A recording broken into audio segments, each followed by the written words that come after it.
I'm Rod Serling. You're listening to the 0 Hour. Rest your eyes.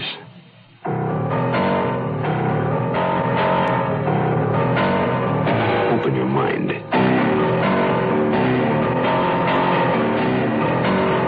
Exercise your imagination. This week, Bill Astrologer's study of a deadly obsession. Fourth of Forever. Starring John David.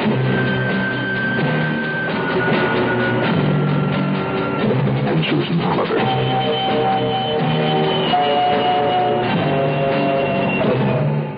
In Elliot Lewis's production of The 0 Hour.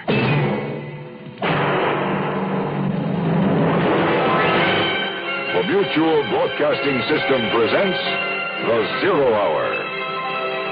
Sponsored in part by Ford Motor Company, Wrigley Gum, and Sign Off.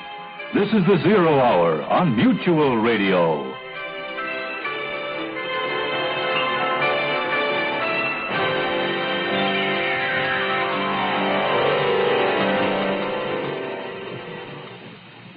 This week, a story of numbers. One man, one woman, and the desperation of their individual single desires. James Marius, freewheeler, habitual gambler, chronic loser. Lou Jackson, mysterious, feline, alluring. Two people among millions who meet in the sprawling metropolitan basin that is Los Angeles, California. A chance meeting, with the odds locked in to murder. First, a proposition to follow a man and his money for the purpose of separating the two. Second, a guarantee of favorable circumstance and lucrative just rewards. Third, a choice to share the profit or split the loss. Fourth of Forever will begin following this word. Provide for their college, the safe and easy way. Sure, with payroll savings, yeah, join that plan today. So always remember, it's a proud thing to say. Take stock in America, buy U.S. savings bonds.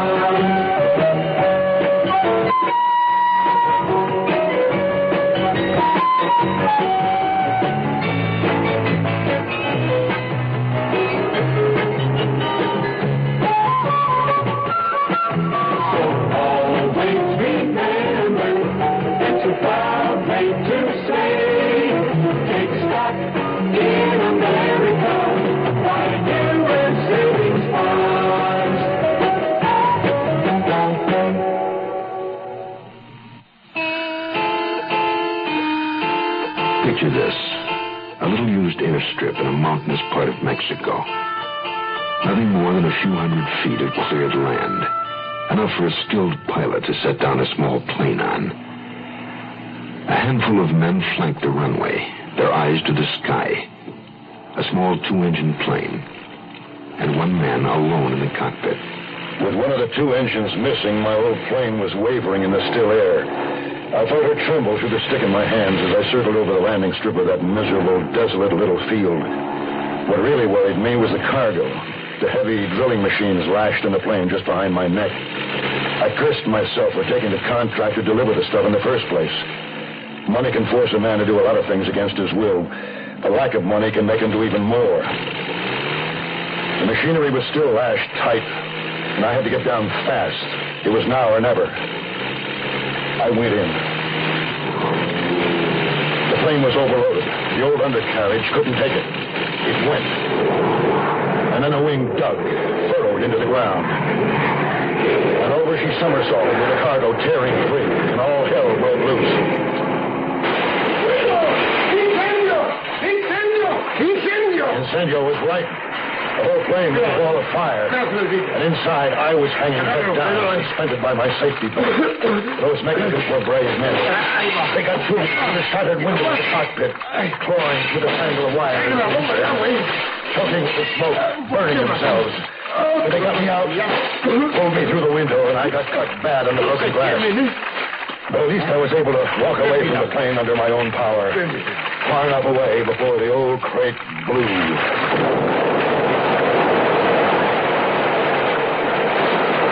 And that was that. The last of my plane, the last of my money, the last of my plans for my own air cargo line, the last of my hopes, or so I thought. I was despairing, a condition refueled constantly through my hours of fitful sleep. I replayed that horrible event over and over in my dreams for years after. It followed me back to Hollywood, into the cheap apartments where I lived, and right into the bars where I tried to drown the memory, but didn't succeed. Drinking didn't help, regardless of how much I drank or how drunk I got. Like the night I came staggering out of Pernod Place, a joint on Sunset Strip. The car jock gunned my old sports car up to the curb. Evening, Mr. Marius. You feel okay to drive? I feel great. Yeah, something new has been added. Since there was a friend of yours who wanted to wait in your car. I've been waiting a long time. Good evening, James. She smiled at me from where she lounged down and back in the passenger seat. A slow, easy smile, showing small white teeth, a casual curving of her lips, like a cat's. Her hair was silver gilt and edged with indigo from the neon side outside Pernod Place. I put the car in gear and moved out into the stream of traffic. You're going in the wrong direction. Wrong direction from where? It's not important. The point, exactly. Once I get to wherever I'm going, I haven't been any place. I don't know you. I know you. This is a gag. Who put you up to it? My own idea. I'll drive you to the Roosevelt. You can get a cab there. I'm not ready to take a cab. I picked you up. Not for the reason you're probably thinking. Not thinking much of anything right now. Except it's after 2. I had a date at 10. It's a little late. You don't want to keep it. If you do, you're going to disappoint me.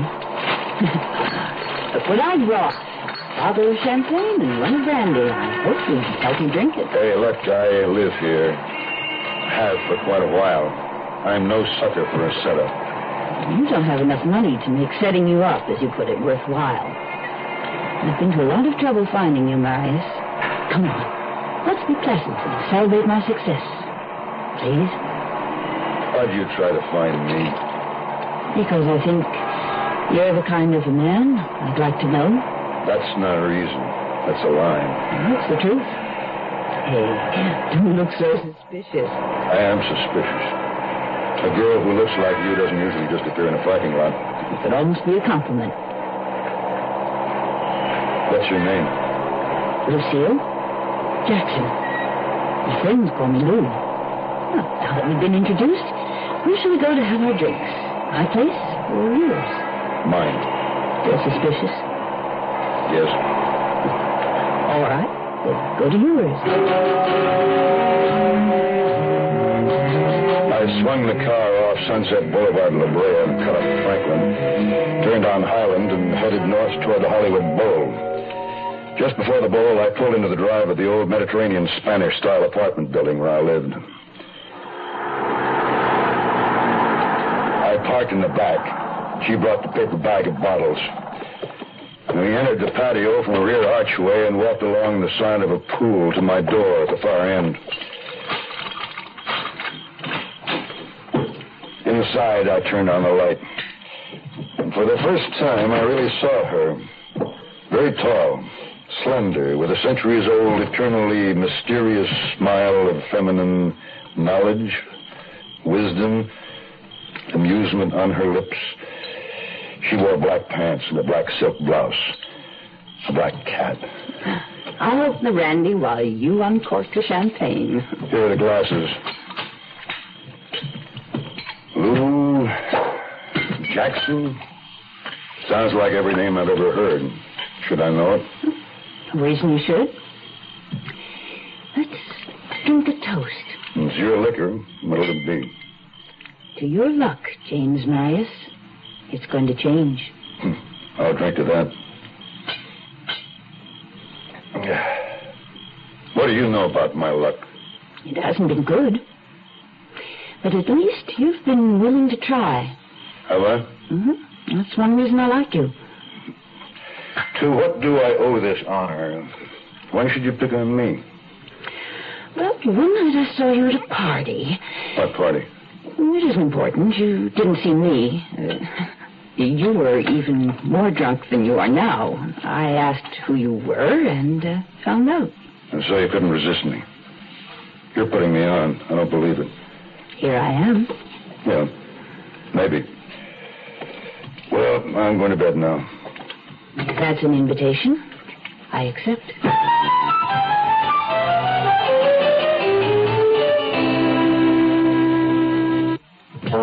Looking for a car that's easy on gas, easy to buy, and yet has the luxury you want in a car? Look what we've done to our Mustang.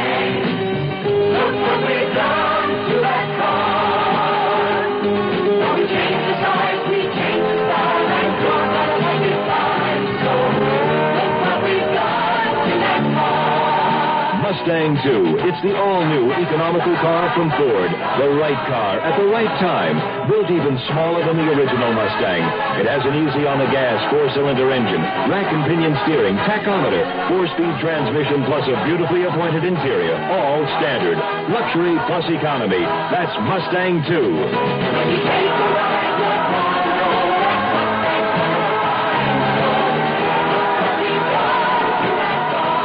Mustang 2, $28.95 excluding dealer prep, destination charges, title, and taxes. See your local Ford dealer.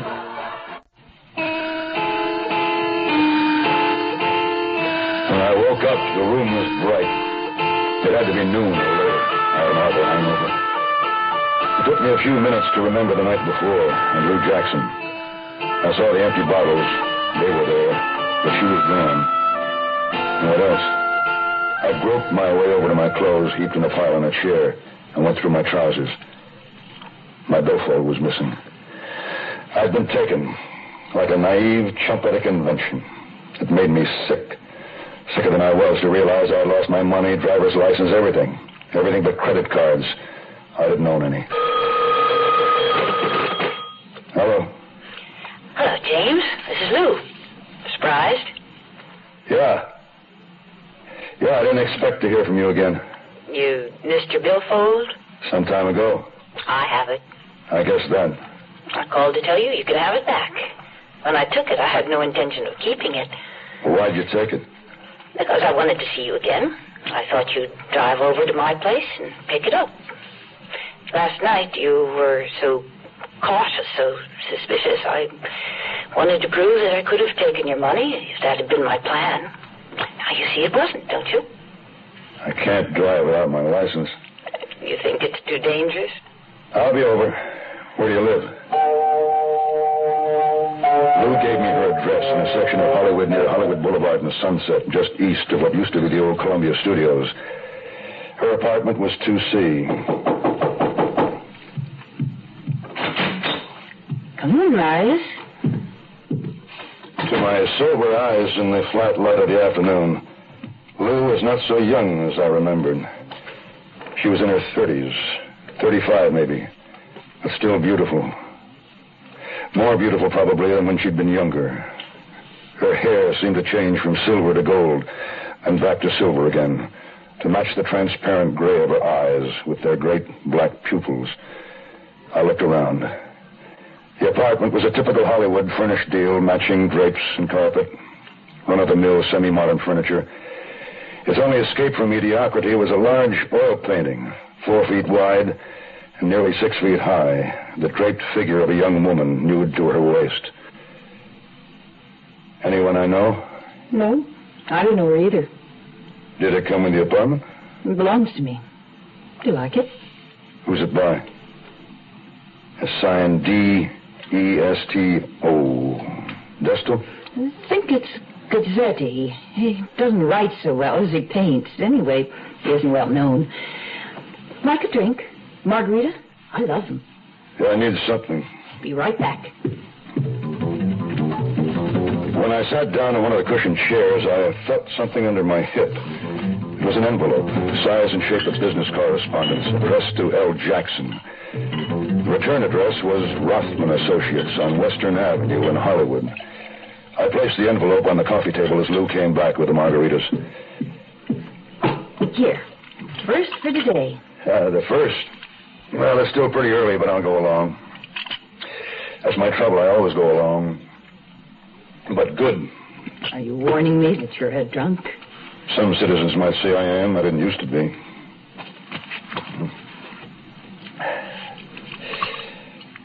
You're lovely. And the drinks are good. The apartment is cool and quiet. I should be happy, but I'm not. Why? Because last night you picked me up for a reason.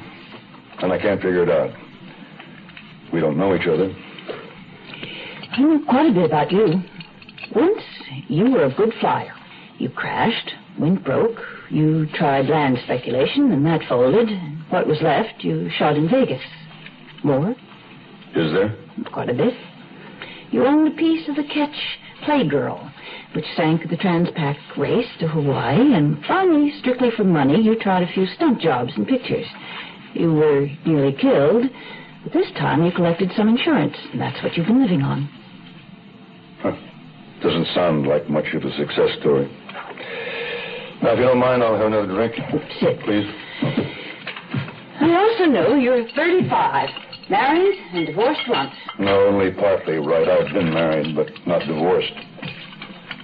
My wife committed suicide right in the middle of the proceedings. Oh? Did you love her? Oh, here. Thanks. Yes, I loved her. Did she love you? Well, there must have been something she loved more. You've researched me, but you haven't answered my question. Why this interest in me? I'll tell you. Because you're a gambler, willing to take a chance. I need a man like that in my life. No, wait. I'm... You think you're unlucky, had all the bad breaks. But the truth is, you are lucky. What's happened to you would have killed the average man a couple of times. And next time, you'll strike it really big. I know. Believe me, I know.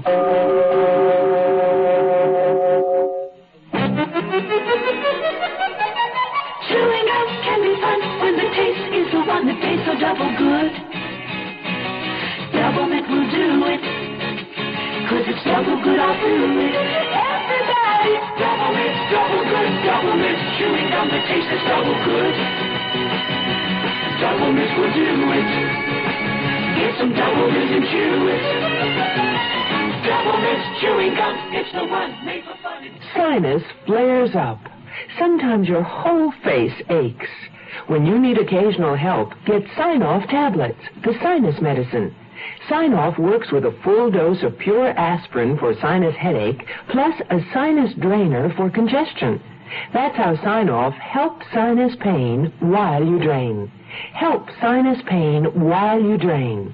Take Sign-Off only as directed. SINEOFF. The sinus medicine in the bright red box.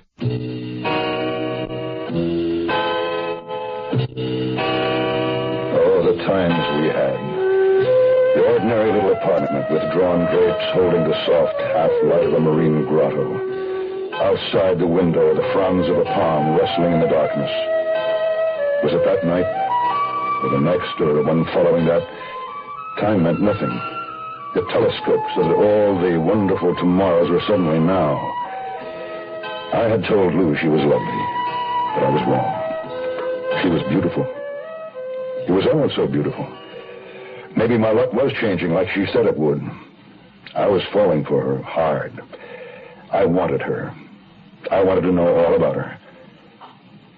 Tell me, Lou, what are you doing here? I mean, what do you do? Nothing, just living. My father left me a little money. I get by. You're looking very solemn again. Just thinking. Wish I knew more about you. Is that necessary? All women, any woman, will tell you only what she wants you to know. Not deliberately lying, perhaps, but changing things in her memory the way she wished they'd happened, or might have been. So you see, at best, it's not the truth, but only an impression of herself as she tells it. I could tell you that when I was a little girl, there were so many things I wanted and never had. You never married? Nope. I maybe did once, then I backed out. Who was he? Can't we just drink and be in love and happy to know each other? Does everything have to be put into words, explained and talked away? Let's you and I just be lovers. The days edged into each other, weeks overlapped, but there was always tomorrow. I went back to my own apartment, but Lou and I had built up our lovely routine. She filled my nights as full as, well, sex and liquor can make an addict of any man, and I didn't escape. And yet, I was always assailed by doubt. Doubt that tonight she would fail to arrive. I was frightened that she might drop out of my life as suddenly as she had appeared. She was under no obligation to me, owed me nothing. Always, however, she did come. I'd take her in my arms, and our night would begin. Tomorrow was another day. But the day finally came when the last of my money ran out. My checking account was empty. The liquor, my apartment, even my car would have to go. Tomorrow had finally arrived. I couldn't endure the prospect of life without Lou. I couldn't give her up. She had never discussed marriage, never demanded it, but keep her I must, on any terms. Waiting? I'm always waiting. You look so glum. Do I? Well, come on in. Maybe a drink will pick me up. Lou, there's something that I have to tell you. Oh? I'm broke. Except for a few bucks in my pocket, I have nothing in the bank or any place else. What are your plans? I don't know. Nothing for me around here. I used to have a good friend in Chicago. Perhaps he can line me up a job back there. Have you written to him? No, not yet. I wanted to tell you first. Now, if I go back, will you come with me? We'll get married. No. Darling, I love you. You must understand that. I don't Then listen to me for a moment. I do love you, and I would marry you, but I won't do it like this, beaten down, creeping off to Chicago on our knees to live off a handout from a friend. Well, that's better than living on county charity. Is it? Well, what do you suggest? Well, it's not clear to me either, at least not right now, but it must involve a lot of money, and it should take brains, or someone else would have done it. There has to be the element of risk. Let me think about it. Somewhere in the back of my mind there is an idea. Only a passing thought, really. Sit down. We'll talk about it. Please, no, it's still early. You don't have to go now. Good night, darling. I'll call you tomorrow when I know more. Know more about what? Money, love. Lots of it. At least all we'd need to be happy together. Please, stay. I want you to stay. You're afraid I'll leave you because you're broke? No, that's not it. Oh, risk it, Marius. It's a good gamble. You can't lose.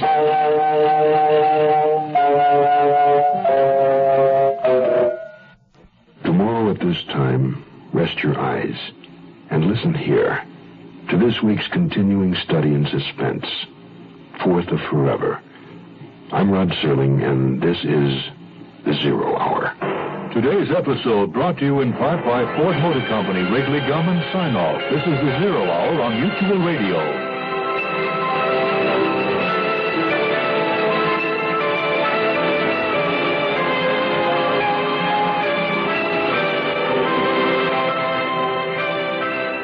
You have been listening to The Zero Hour, a presentation of the Mutual Broadcasting System in association with Hollywood Radio Theater.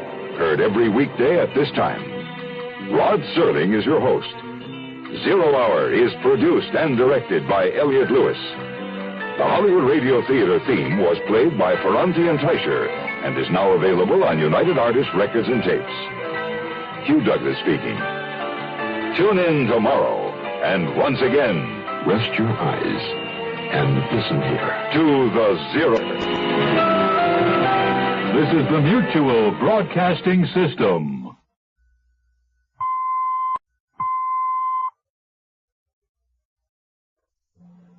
I'm Rod Serling. You're listening to The Zero Hour. Rest your eyes.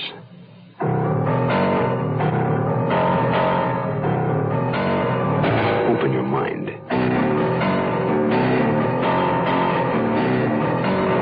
Exercise your imagination. This week, Bill has volunteers study of a deadly obsession. Fourth of Forever. Starring John Daner.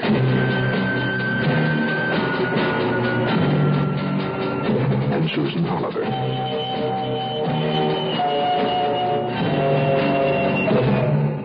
In Elliott Lewis's production of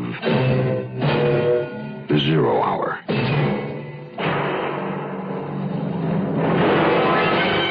The Mutual Broadcasting System presents The Zero Hour. Sponsored in part by Wrigley Gum, Sign Off, and Ford Motor Company. This is the Zero Hour on Mutual Radio.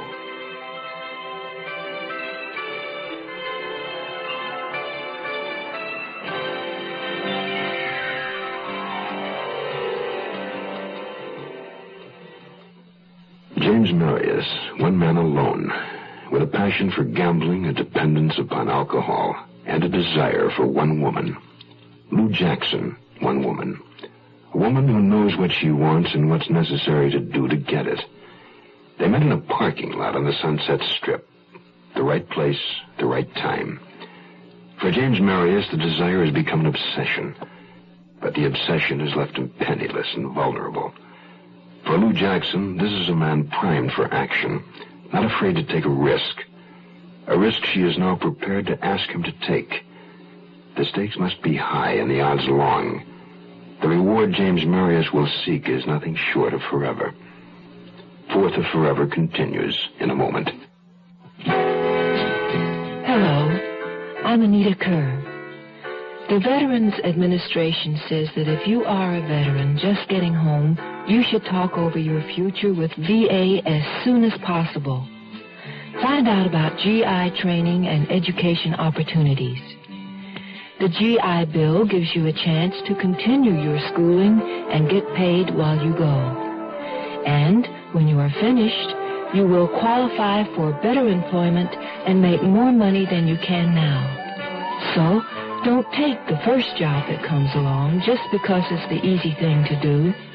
Think of a career rather than a job and prepare for it with the GI training time you earned while in uniform. You'll wind up with better pay and a happier future.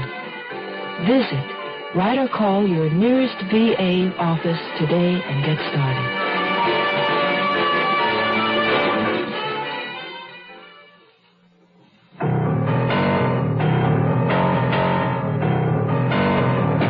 I slept very little that night. My nightmare replayed in living color. All the next morning I was tense, anxious, filled with an almost evil foreboding. And yet, I couldn't help thinking about the fortune Lou had half promised.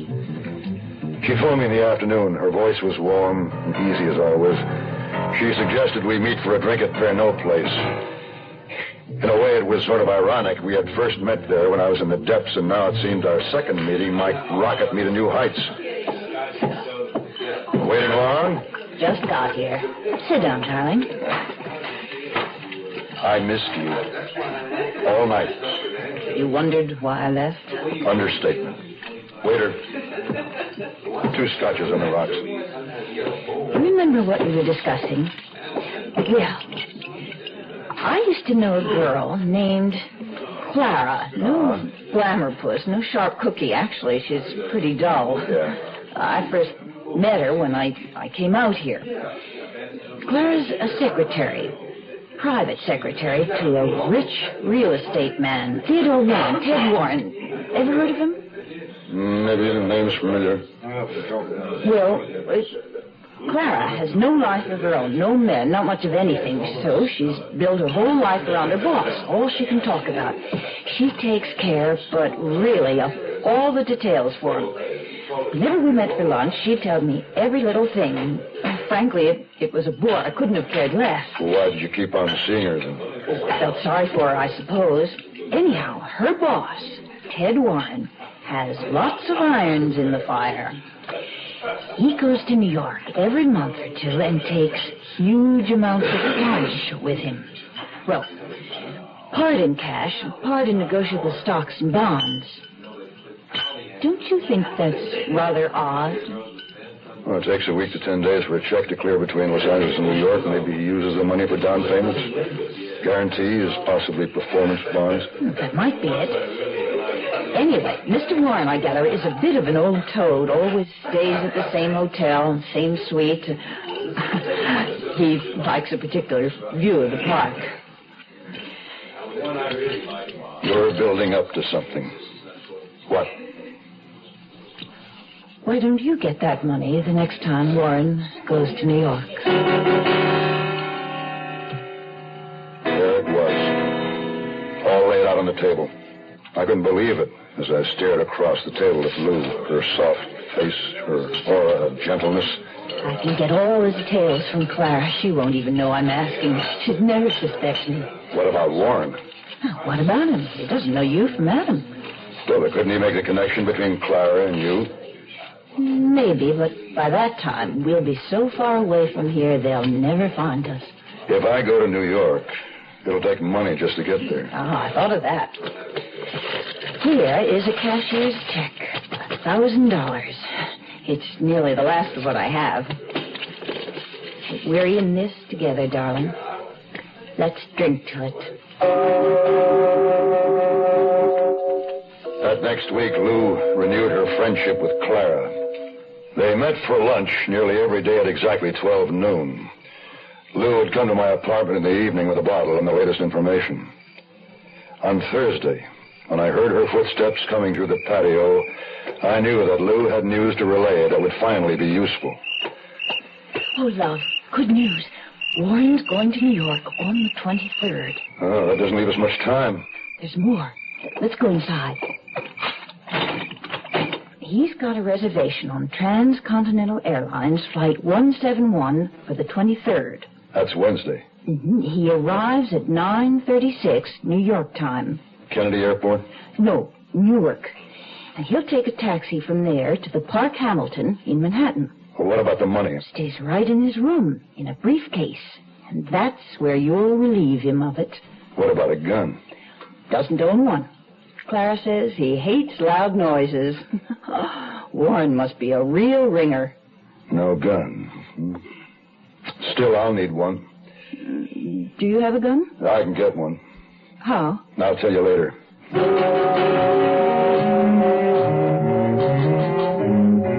The following morning, I went out to a studio where a director friend of mine was shooting a picture. On the sound stage, I managed to lift a revolver from the props.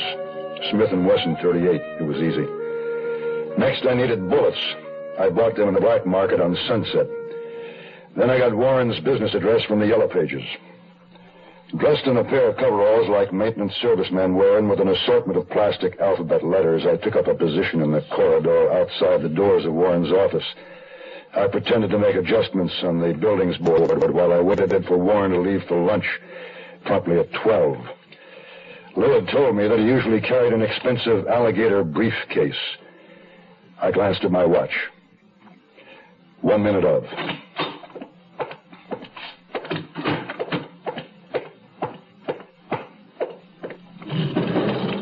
Down. It was a man with a briefcase, but I wasn't positive the man was Warren.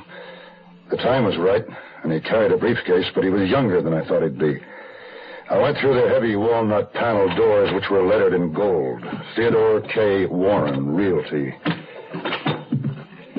A young, pretty receptionist was seated behind a desk. Yes? Say, is Mr. Warren in? Who shall I say is calling? From the garage. Oh, I'm sorry. Mr. Warren just left for lunch. Oh. Well, was that him getting on the elevator when I got off wearing a dark suit, carrying a briefcase? Must have been. He hasn't been gone 2 minutes.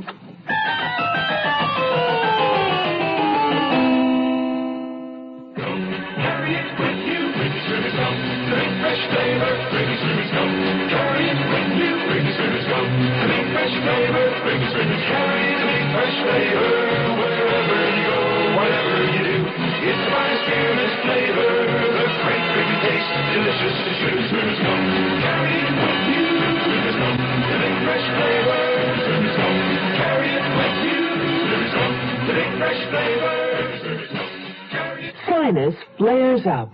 Sometimes your whole face aches. When you need occasional help, get Sign-Off tablets, the sinus medicine. Sign-Off works with a full dose of pure aspirin for sinus headache, plus a sinus drainer for congestion. That's how Sign-Off helps sinus pain while you drain. Help sinus pain while you drain. Take Sign-Off only as directed. SINEOFF. The sinus medicine in the bright red box.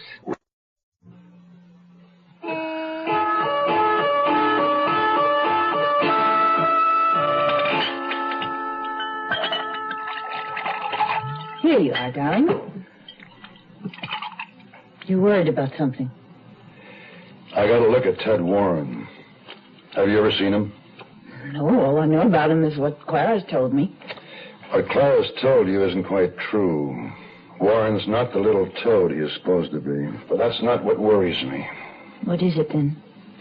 If Clara gives you a wrong description about how Warren looks, why can't she be wrong about a lot of other things we're depending on? Oh, I wouldn't worry.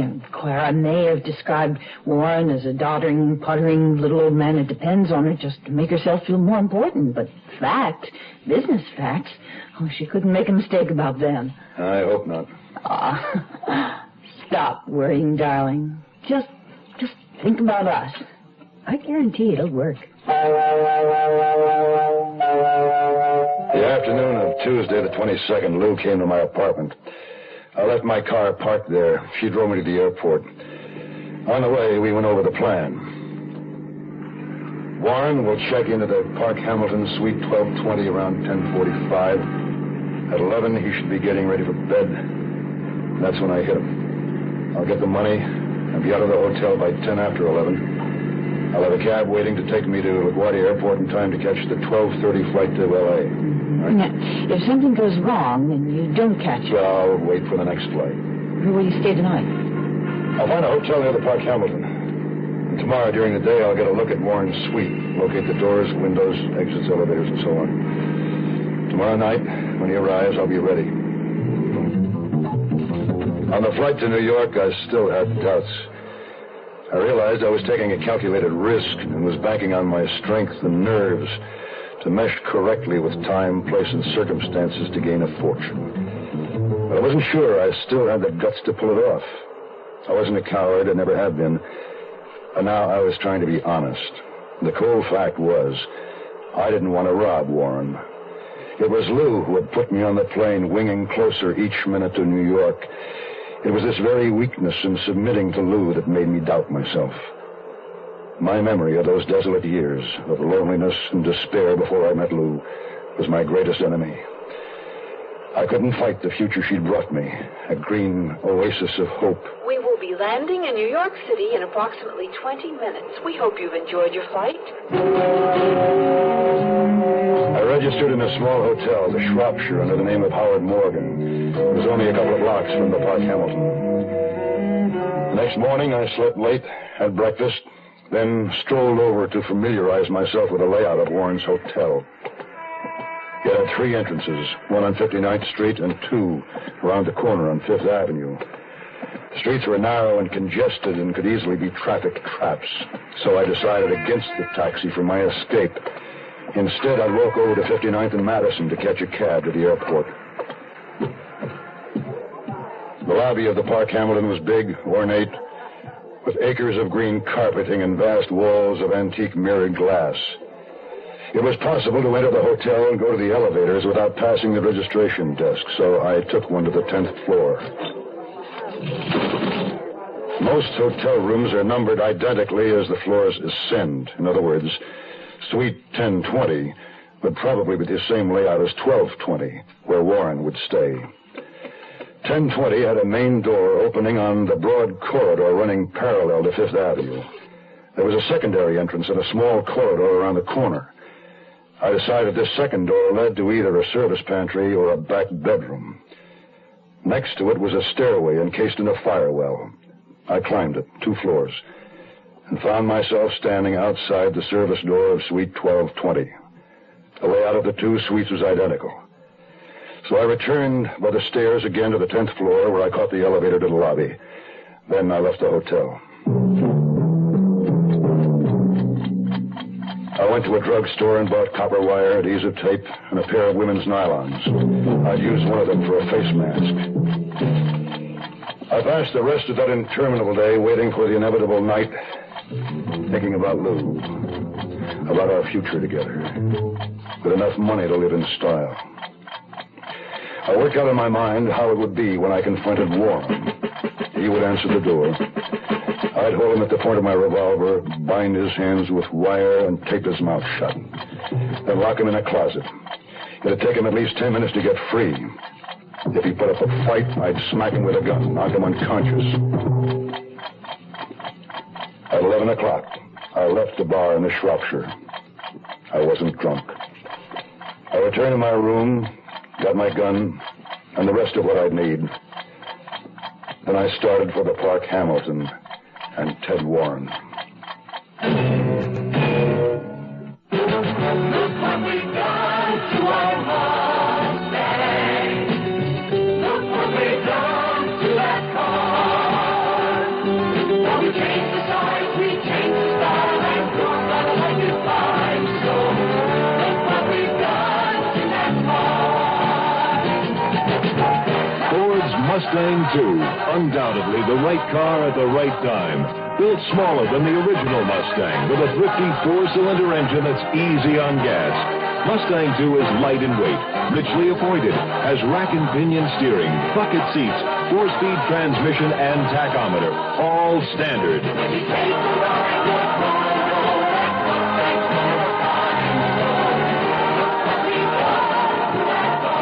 Mustang II sticker price is $28.95, excluding dealer prep destination charges, title, and taxes. Mustang II, it's luxury plus economy at your local Ford dealer.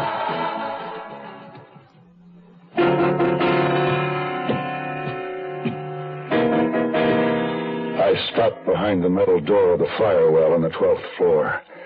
There I took off my topcoat, folded it, and placed it on the floor just inside the door. The wire and tape were in my pockets. Pulling a nylon over my face, I checked my gun and stepped out into the hall. For a moment, I stared at the door. 1220. This was the point of no return. Who's there? Mr. Warren? Sir, I'm sorry to disturb you. I'm from maintenance. What the hell's that? There's a short on this floor. I gotta check the lights. Oh, hurry it up. I'm getting ready for bed. As soon as I saw the door crack open, I slammed it back on him with all my might and knocked him halfway across the room. He was wearing an open dressing gown and pajama pants. Behind him, a hall led to a darkened bedroom. A mirror in the hall reflected the open door. Though I had the revolver pointed at his chest, he appeared more angry than frightened. What do you want? The money, Mr. Warren. My wallet? You're welcome to it. You know what I mean. Where's the briefcase? You won't shoot. You'd never make it out of the hotel. Just shut up and give me the damn briefcase. It's over in the bureau. Get it? All right. And keep your hands where I can see them. Warren went to the bureau, took out the briefcase, and came back, holding it in front of him. Then he shot me from behind his briefcase. I fell back. My right arm jerked up in pain. I saw the reflection of the flame from my revolver in the mirror before the bedroom. Warren pitched forward to the floor. I didn't stop with the briefcase or anything. I just turned and ran. In the fire well by the stairs, I realized I had dropped my revolver in the suite, but I couldn't go back. Warren was wounded, but he still had his gun. He was probably on the phone calling for help at that very moment. Blood was dripping from my arm, running down my wrist and spattering the concrete stairs. I grabbed my topcoat and started down, leaving a red trail behind me.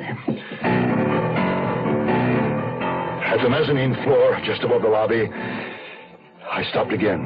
I yanked off the nylon mask and struggled out of my jacket. Rolling up the sleeve of my shirt, I looked at the wound. The bullet was lodged in the muscle of my right arm, a few inches above the elbow. I knew it had to come out, and soon.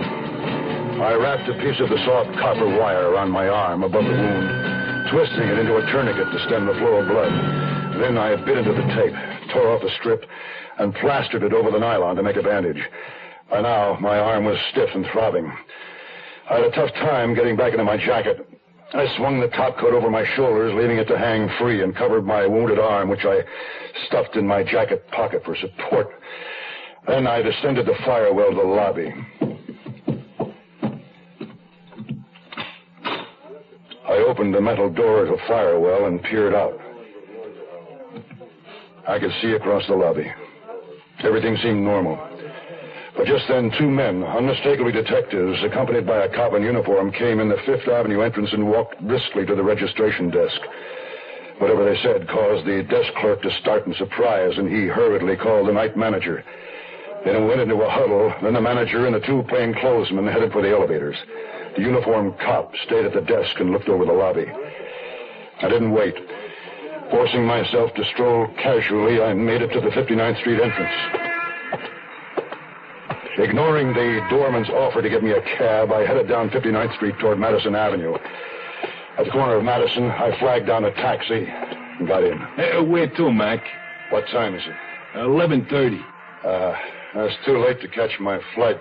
So? All right, what next? Penn Station.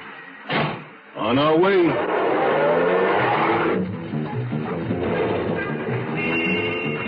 I didn't go to the station. I knew there'd be an APB out for a wounded man at all railroad stations, airports, bus depots, even ship terminals. I got out at 37th Street. Down the block, I saw a cut-rate drugstore and headed for it, self-service. I picked up a cheap canvas suitcase, bottle of iodine, roll of cotton, a box of cleaning tissue, a razor, and cheesy orange sports shirt, the only one in the store that would fit me. A cashier with hair hinted about the color of my new shirt checked me out with a comment about my hand. The whole right side of my body was stiffening up. And I told her I had arthritis in my shoulder. And she told me her husband had arthritis, and that was that. I walked aimlessly down the street, my mind fuzzy with shock and fatigue. But I had to find a place to stay the night. I had to get off the streets before I was picked up. A liquor store was closing for the night, but I caught it in time to buy a bottle of whiskey, 100 proof. By now, my arm was pulsating in a deadly, heavy rhythm. My sense of balance dipped and whirled. I fought to remain conscious. In desperation, I hailed another cab. You drunk? No. Sick. Won't drive it drunk, but if you're just sick, buddy, I'll take you. Hospital? Not the hospital. Stranger in town. Just got in. Take me to his hotel. I just want to go to bed. Which hotel? Anyone. Just so it isn't Midtown. Some down near the village. Okay. The Archway Hotel is located on East 9th Street. It's small and secluded, with miserable little potted trees on each side of the entrance. The desk clerk watched me full of doubts and suspicion. I registered awkwardly with my left hand, signing under the name of Seaton. I explained to him that I had smashed my right hand on the train. He looked relieved and showed me my room. As soon as he was gone, I threw myself on the bed and opened the suitcase. The world was spinning like a gyroscope. I pulled out the bottle, worked the cap free with my teeth, and I took a pull. The whiskey ran down my chin and dripped to my chest. My worst fears had been realized. Clara's information, like her description, had been wrong. I fell asleep holding the bottle in my belly, thinking about Lou and the future we'd lost. You are listening to Mutual's presentation of The Zero Hour. Tomorrow at this time, rest your eyes and listen here to this week's continuing study in suspense, Fourth of Forever. I'm Rod Serling, and this is The Zero Hour. Today's episode brought to you in part by Wrigley Gum Sign-Off and Ford Motor Company. This is The Zero Hour on Mutual Radio.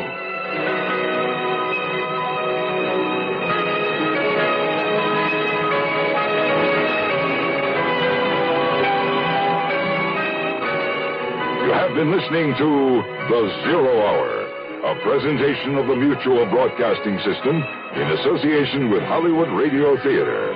Heard every weekday at this time. Rod Serling is your host. Zero Hour is produced and directed by Elliott Lewis. The Hollywood Radio Theater theme was played by Ferranti and Teicher and is now available on United Artists Records and Tapes. Hugh Douglas speaking. Tune in tomorrow, and once again, rest your eyes and listen here to The Zero Hour. This is the Mutual Radio Network.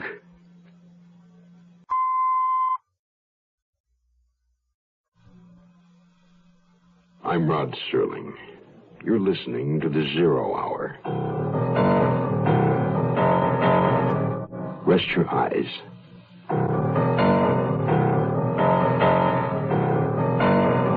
Open your mind.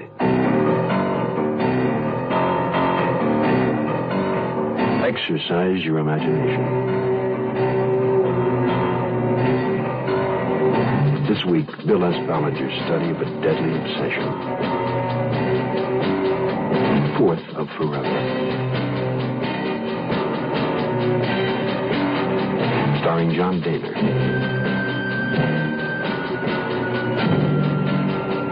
And Susan Oliver.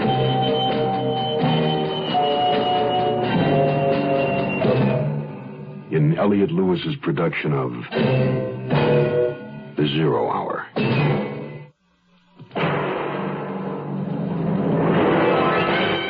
The Mutual Broadcasting System presents The Zero Hour.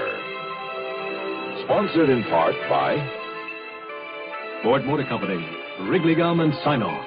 This is The Zero Hour on Mutual Radio.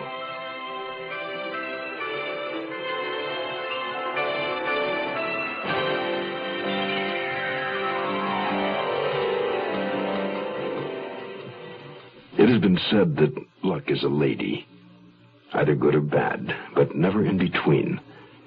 James Marius has spent a lifetime leaning on lady luck. He's been a gambler of magnitude, never one to bother with a penny ante game. Then he met Lou Jackson, his biggest venture to date. It was all or nothing. And a man on a losing streak is liable to shoot the works on a long shot. Such was the case with James Marius. A 3,000-mile coast-to-coast flight, a time and place, and the word of a woman he'd never seen. Lady Luck followed him that night to a New York hotel. He had lots of luck, all of it bad. And for his trouble, James Marius incurred a debt the law requires he pay for with the rest of his life. Fourth of Forever resumes after this word.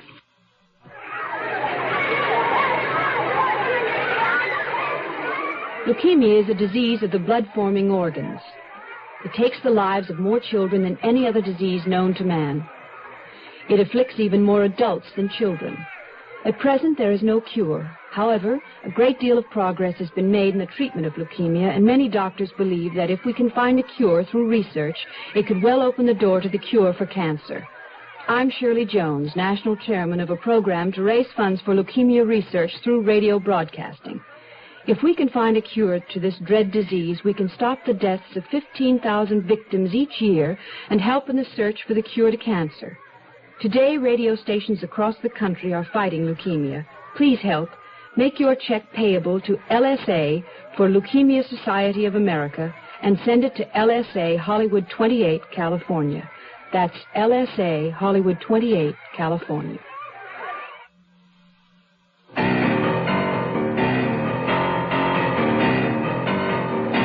I awoke with a start from the old familiar nightmare.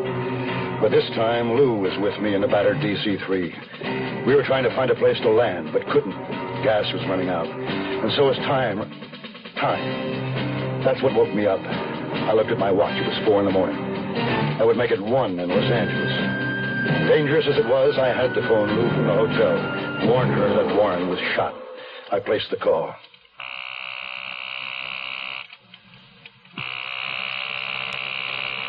Why didn't she answer?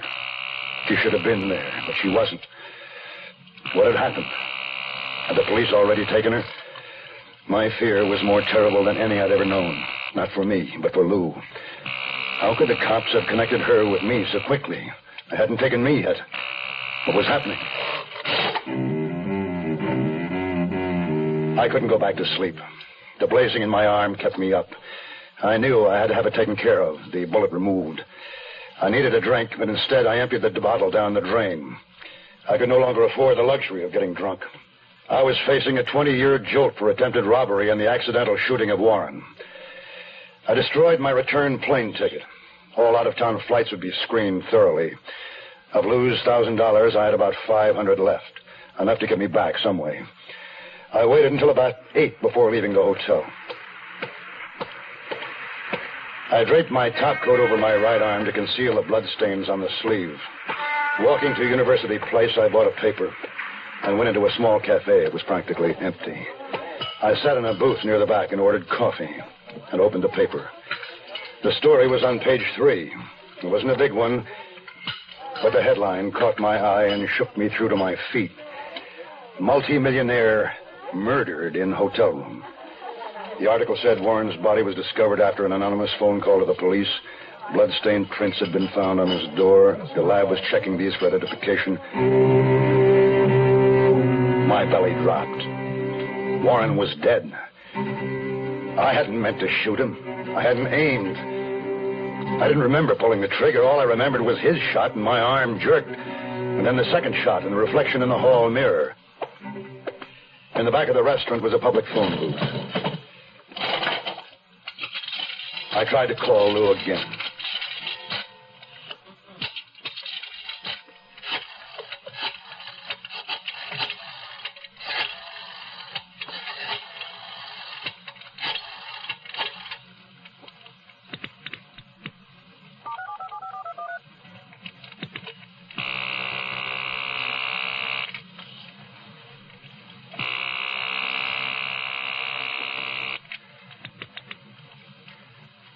Lou.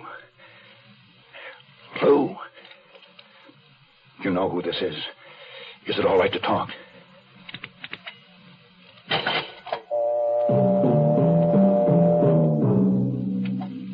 I couldn't understand it. Why would she take so long to answer and then not say a word? Was it possible the cops were in her apartment and trying to trace the call already? I left the cafe in a hurry. I took a cab to the Bowery.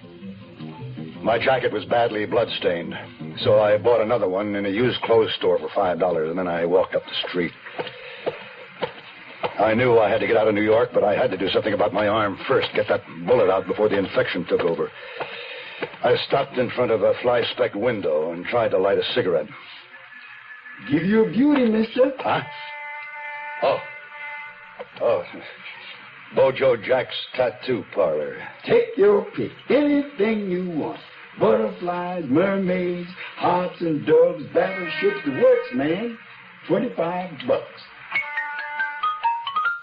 Bojo Jack had an old leathery face split into a wide smile.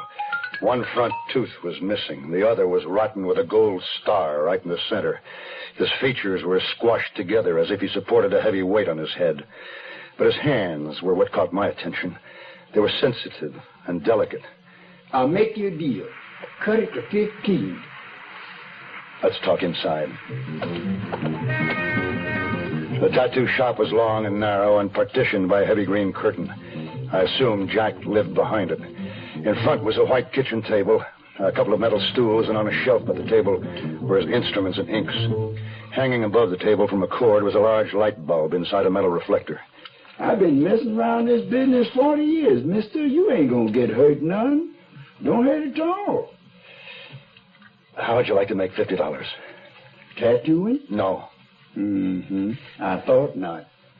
I'll do a lot of things for $50, but not everything. What you got in mind? If you turn down my proposition, will you keep quiet about it? Well, I don't ever do much talking unless someone's whipping me real good. That happens, maybe I'll talk. Won't happen. I got a slug in my arm. Can you take it out? The man after you? No, not yet. You've plenty of time. Ain't got much of anything to work with. It figures to hurt real bad. It hurts now. Wait, let me take a look. Don't want nobody watching me.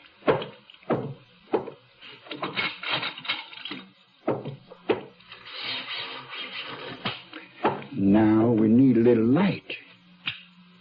That's better. That arm, well, it ain't so awful bad. Don't look like the bone's broken. I guess if you can stand it, I can. I'll have to. Get out of that shirt and wrap this sheet around you while I get some hot water and things. Got to use a lot of hot water, real clean, like a doctor. Jack came back with the water, a straight-edged razor, a pair of tweezers, and a metal ice pick, and a bottle of gin. He started to wrap a cord tightly around my arm. You hold this ice on that proud flesh, sort of deaden it down a little bit. Now, I can do it two ways. Sort of slow-like, which will hurt a long time, or right quick. Get it over with. That's the way I like it myself. Got into a bit of shooting a couple of times, too.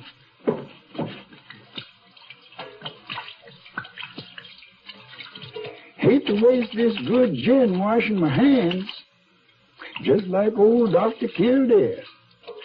Nothing better than gin to keep the bugs out, though. Well, here she goes.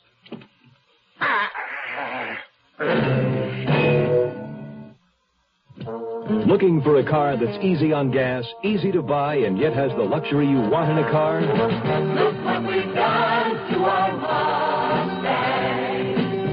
Look what we've done to that car. Well, we changed the size, we changed the style, and you're gonna like it fine. So, look what we've done to that car. Mustang 2. It's the all-new economical car from Ford. The right car at the right time. Built even smaller than the original Mustang.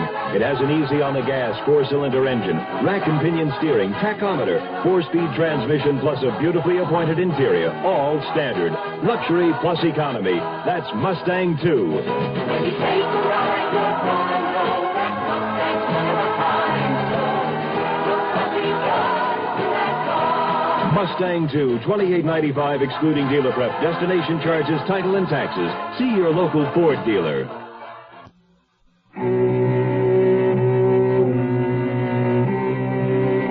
I clung to the metal stool and bent a rung on it.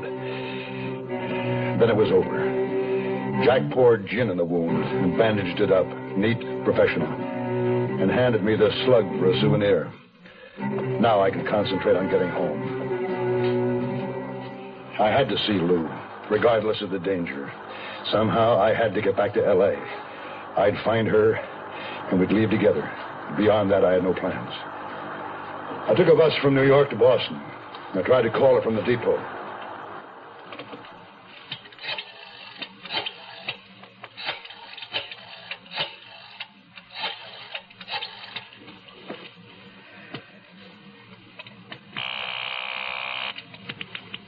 I'm sorry, you have reached a disconnected number. Please check your number and dial again or ask your operator for assistance.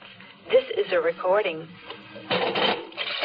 From Boston, I took a train to Chicago and took a taxi to the airport. It was risky, but I flew from Chicago to San Francisco. I made it without a hitch. And from San Francisco to Los Angeles by bus. In the L.A. bus station, I bought a newspaper. It said that the police in both New York and Los Angeles were searching for James Marius in connection with Warren's murder. Obviously, I'd been identified through my prints. But to my great relief, there was no mention of Lou Jackson. She hadn't been connected. Lou was safe. I decided to try Lou's apartment. No one there had seen me before, so I wouldn't be recognized. Unless the cops were waiting for me there. I found her name had been removed from the mailbox, so I tried to manage her.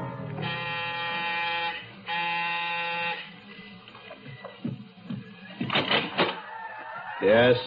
Say, I'm looking for a friend of mine who used to live here, Miss Lucille Jackson. She moved last Thursday. Thursday? The 24th? Well, I don't know what day. Yeah, the 24th. Hey, look, I got a show I'm watching here. I got no Has time. Miss Jackson's apartment been rented yet? You ask a lot of questions. Well, I'm looking for a place to rent. Is it vacant? Oh, why don't you say so? Come on, I'll show it to you. It's in perfect condition. You'll love it. Your friend was real clean. I didn't even have to paint.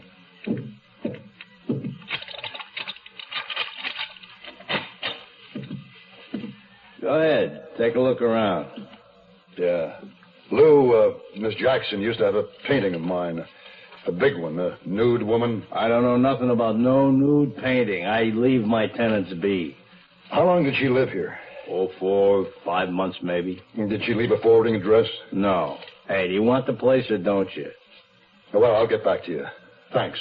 Common sense warned me not to go to my old apartment. The cops would have my place staked out. It was an awful risk. But I knew I'd try because of the faint possibility she might have left me some clue. So at 3:30 in the morning, the darkest hour of the night, I crept into the parking lot behind the apartment building. As I expected, my car was gone, impounded by the police. I didn't see anyone around the patio or pool. My apartment was dark. I listened outside a window. Nothing. Finally...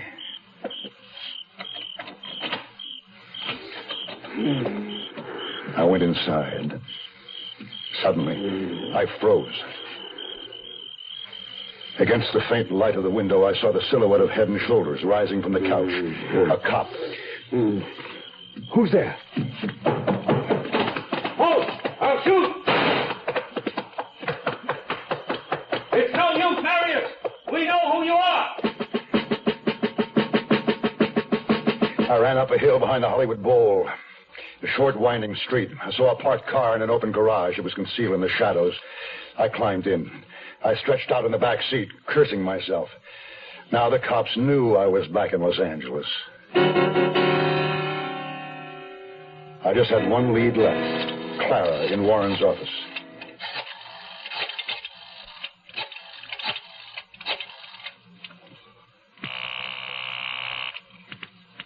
Theodore Warren, Realty. I'd like to speak to Clara. Mr. Warren's secretary. Well, Mr. Warren passed away, you know. So I heard. But may I speak to Clara, please? Clara who?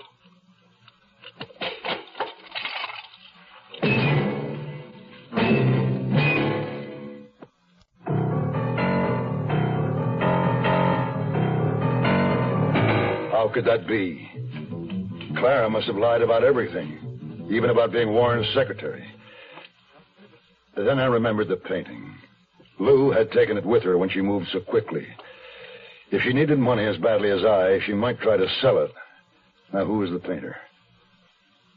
Well, what was his name? Gazzetti. I looked up an art dealer, went to his gallery, and he said... Gazzetti? No, we don't have anything he's done. Well, I saw a seated, draped figure of a nude he did. I'd like to buy it. If it were for sale, what would it cost? Some Gazzettis brought 5,000 a few years back. Might be higher now. That much? Why? You're paying for snob appeal. Apparently, Lou hadn't tried to sell the painting. But it puzzled me. How had she gotten hold of a $5,000 painting? I was of the belief that she had only a limited income. Getting around on foot had become too hazardous. I had to have a car. I walked to a big supermarket.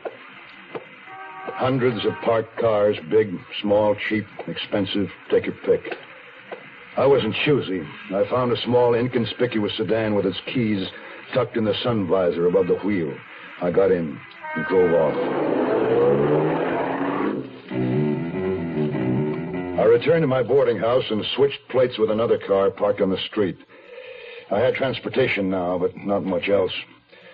I went up to my room and had a drink. And once again in my memory, I saw Lou, her silver gilt hair aglow in the sparkle of my imagination. The music of her voice, the touch of her fingers, the scent of her body were opiates that deadened the pain of my failure, the loneliness. I sat down in the soft chair and thought back to how it was. I could see in my mind the Gazzetti on the wall, and there had been an envelope. When I sat down, there was a name on that envelope. Oh, hell, what was it? Rothman. Rothman Associates had an office in a shabby building on Western Avenue, just the name on the door, nothing else. Rothman himself was a wiry man with blunt features and thinning hair parted in the center. He stared at me through deep-set eyes, didn't offer to shake hands. Sit down. Say, I'd like to get in touch with Miss Lou Jackson. I think you know her. I think you're wrong. Yeah, well, I've been away, Mr. Rothman. In the meantime, she's moved. No forwarding address. Could be she didn't want you to find her. Now, that isn't the reason. We're good friends. What's your name? Horton. Clarence Horton. You're lying. No, you're lying, Mr. Rothman. She gave me your name. We don't give out information regarding clients. You're a private investigator. Now, that's good thinking. Well, I'm not asking for information, Mr. Rothman, just an address. Don't have it. Haven't heard from him in maybe, about 6 months. Well, did you have her address before then? Mister, my business is selling information, not giving it away. $50 a day. You want us to find him? All right, here's 50 for one day's work. Just give me your old address. See what I can do. Wait a minute.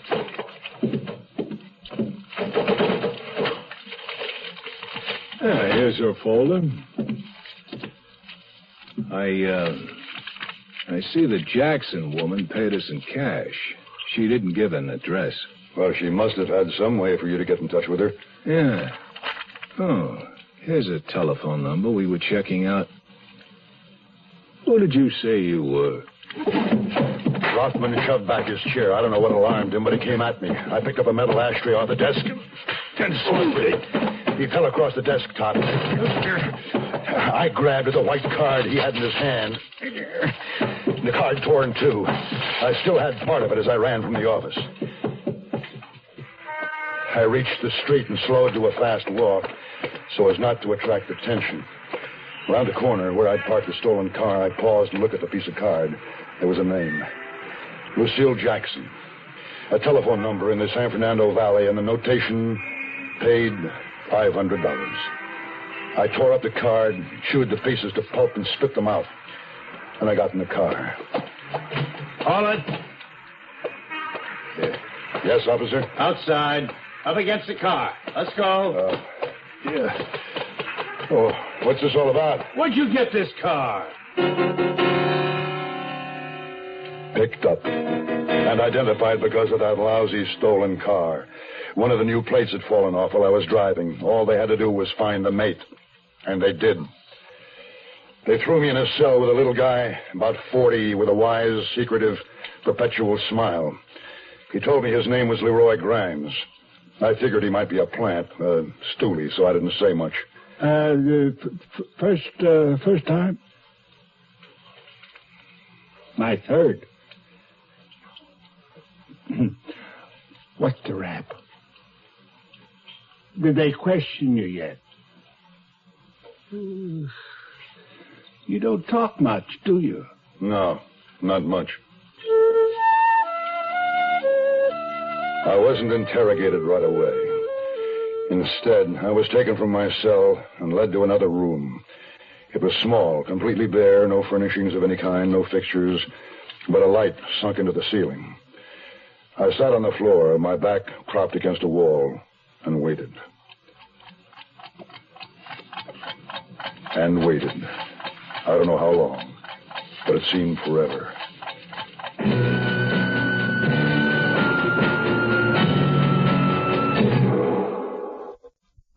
Tomorrow at this time, rest your eyes and listen here to this week's continuing study in suspense, Fourth of Forever. I'm Rod Serling, and this is the 0 Hour. Today's episode brought to you in part by Ford Motor Company, Wrigley Gum, and Sign Off. This is the 0 Hour on Mutual Radio.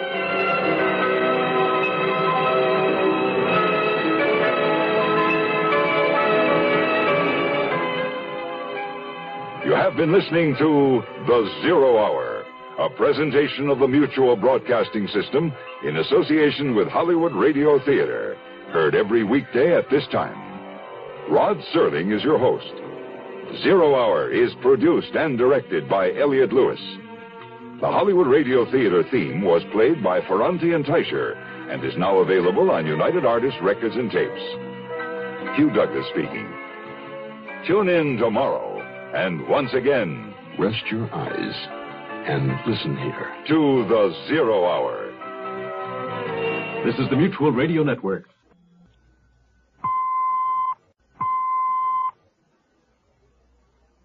I'm Rod Serling. You're listening to the 0 Hour. Rest your eyes.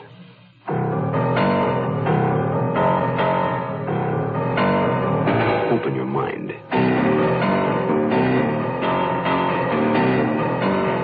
Exercise your imagination.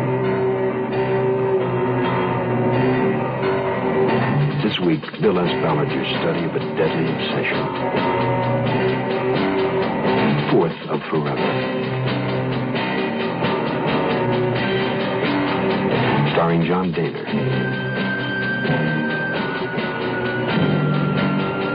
And Susan Oliver.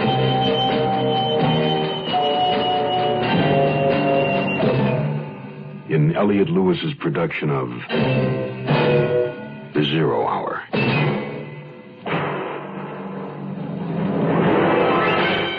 The Mutual Broadcasting System presents The 0 Hour. Sponsored in part by Wrigley Gum, Sign Off, and Ford Motor Company. This is the 0 Hour on Mutual Radio.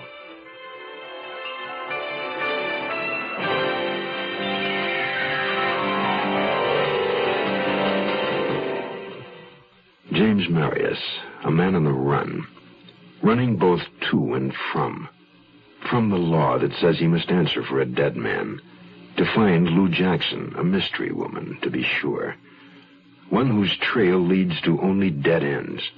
An empty apartment, a telltale painting, a telephone number, and the dying hope for tomorrow.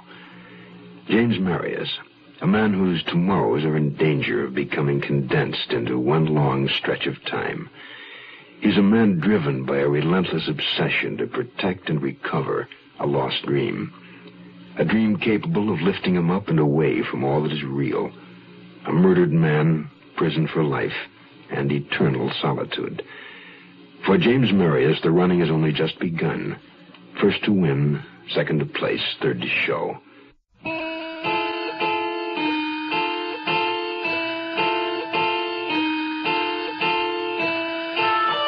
I don't know how long I was out. I had no way of measuring time.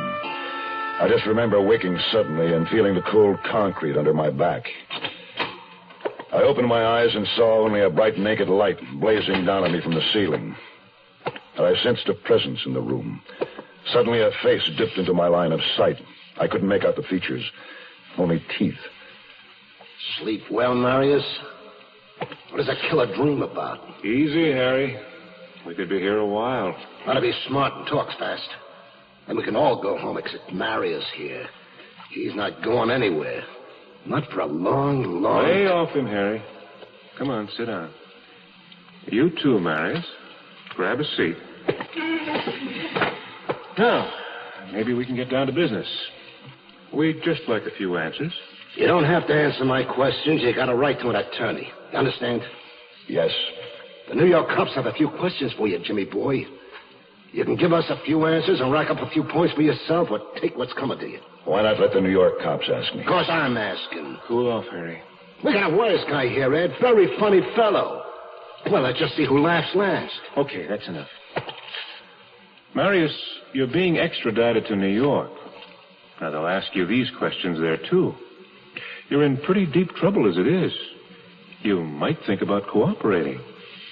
We're waiving the stolen car charge, you know. But you know why you're here. Where'd you dump the gun?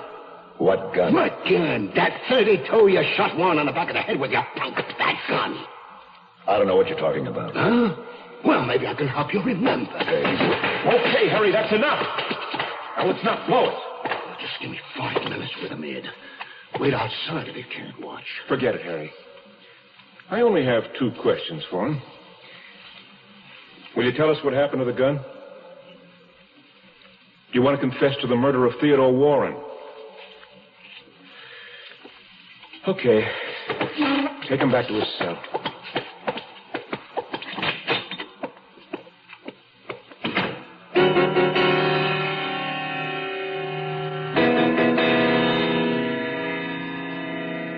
I had to confide in someone.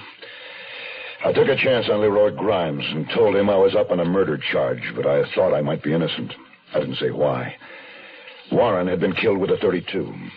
It was a 38 I'd dropped in his room. There was no mention of a 38. And they said Warren was shot in the back of the head. It didn't make sense.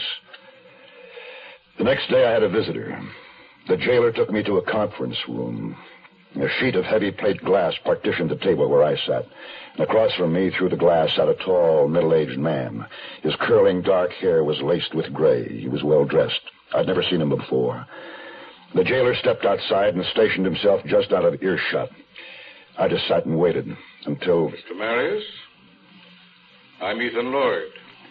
I've been retained as your attorney. If you agree. I don't have any money. Well, my fee has already been paid. Who paid you? I don't know. Perhaps you do. This morning, a messenger delivered this letter to my office. It's typed and unsigned.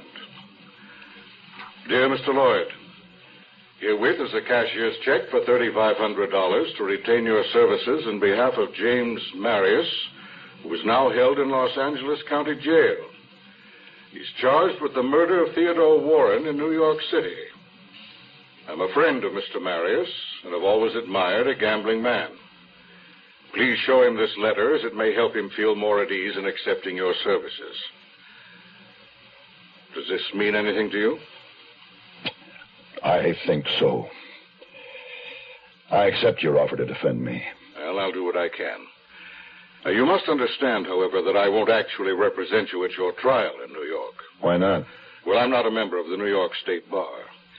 Your defense can be handled more ably by a qualified attorney familiar with the New York State Code. I know of several excellent men there, and I'll arrange for one of them to represent you. But we might as well start thinking about your defense now. Tell me what happened.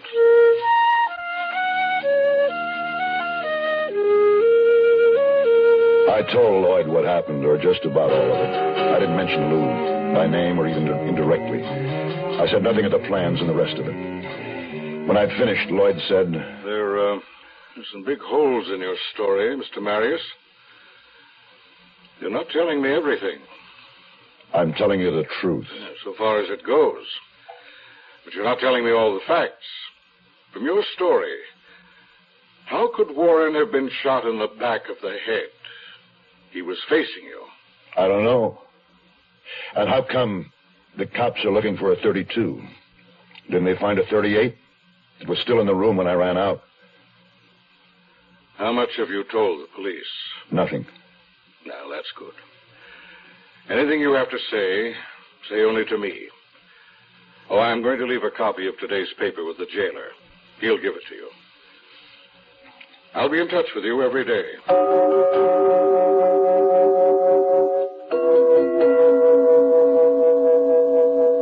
Back in my cell, I read the story about my arrest. There was also a short interview with Warren's widow. She'd never heard of me, or couldn't identify me from a photograph. And that was about all, except it was speculated that Warren left an estate of an estimated $10 million. Grimes, my cellmate, was impressed that I had Ethan Lloyd for an attorney. He told me Lloyd was the best and the most expensive. He said I was sure to get off with 20 years and be eligible for parole in 7. My one consolation was that Lou hadn't abandoned me. She must have sold the painting to raise legal funds. 2,555 nights. 7 years of not seeing Lou. The prospect was intolerable. The pain unbearable. If that was the best, it wasn't good enough. There had to be another way. There just had to be.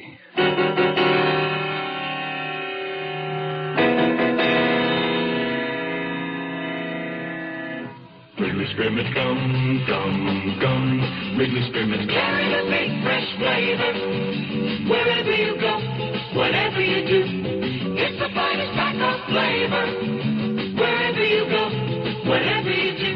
Flavor this big shouldn't be left behind. So wherever you go, carry a pack of Wrigley Spearmint gum. Wrigley Spearmint. It's the finest spearmint flavor. The great Wrigley taste, delicious to chew. Wrigley Spearmint gum. Carry it with you. Wrigley Spearmint gum. Sinus flares up. Sometimes your whole face aches. When you need occasional help, get Sign-Off tablets, the sinus medicine. Sign-Off works with a full dose of pure aspirin for sinus headache, plus a sinus drainer for congestion. That's how Sign-Off helps sinus pain while you drain. Help sinus pain while you drain. Take Sign-Off only as directed. Signeoff. The sinus medicine in the bright red box.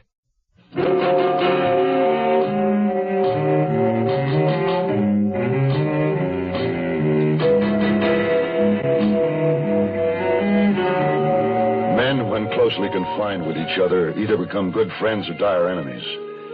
In the weeks I spent awaiting extradition to New York, I shared cigarettes, papers, magazines, extra food luxuries supplied by funds from Lloyd with Leroy Grimes. Grimes had spent most of his adulthood in crime, so he instructed me in the ways of jails, prisons, jailers, and wardens. I lost my suspicions of him, and we became good friends. Then one morning I was brought a new suit of clothes and informed that 2 New York detectives were waiting to take me back. While I changed, Grimes watched me glumly. Look, just remember, don't let them grind you down. If I'm not around, they won't be able to. You going to try to bust out? Yeah, I thought about it. Haven't you? Every con does. Look, don't get sore if I say so, but I didn't think of you that way. Why not? Well, you just ain't the type. I ain't the type to be here either. I don't mean that you are, Leroy. Oh, but I am, Jim. I am. Well, I'd have to have the chance and a little luck. Leroy, is my tie straight? Yeah. Well, what's that? Where did you get that? Been keeping it in my mattress for the right occasion. Right sharp, ain't it? Well, what is it, a knitting needle? Well, you won't get in any sewing where you're headed, but it works pretty good on locks, though. I don't know how to pick locks. You know how to kill a man, don't you? Yes, I guess I do. Come here closer. See? Work it in the sleeve of your jacket, just above the cuff. Nobody'll find it. Oh, hey, forgot something. This overcoat button, made out of bone about the size of a quarter. Here, take it. Yeah, well, what's this little hole drilled in it? Put the big end of the needle in it. Fits good. With the button on the end, you can jab the needle way in real hard. In a temple or back of an eye. It's better than a knife. Well, like you say, if you get the chance and a little luck. Thanks, Leroy. Here, keep the rest of this carton of smokes. No, sir, Jim. You keep them. You're going to need them.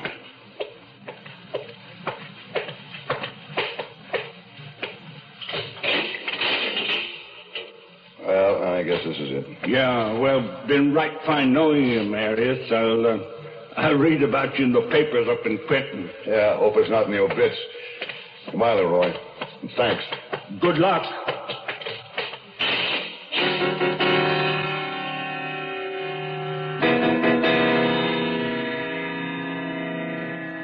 I was turned over to the custody of the 2 New York detectives. One was a young guy, blond, blue-eyed, tall, name of Hodges. The other was Blackie Schwartz, stocky, tough, middle-aged, with 20 years on the force. Schwartz wore a revolver in plain view and walked behind Hodges and me. My right wrist was cuffed to Hodges' left.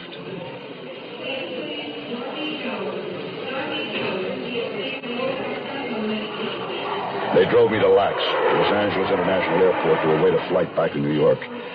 I knew if I were to escape, it would have to be before I got on the plane. Blackie had arranged with the airline for us to board before the other passengers. We had nearly an hour before flight time. Hey, Hodges, would you mind if we stopped at the washroom? You can wait till we get on the plane. Yeah, but they keep the washrooms locked while they're on the ground. What do you think, Blackie? Okay, we got plenty of time. I was thinking fast. I'd worked the needle from my sleeve during the ride in from jail to the airport. I had it in my left pocket with the button. The end of the needle was set in a small hole. I kept my left hand in my pocket, grasping it. And when we reached the washroom,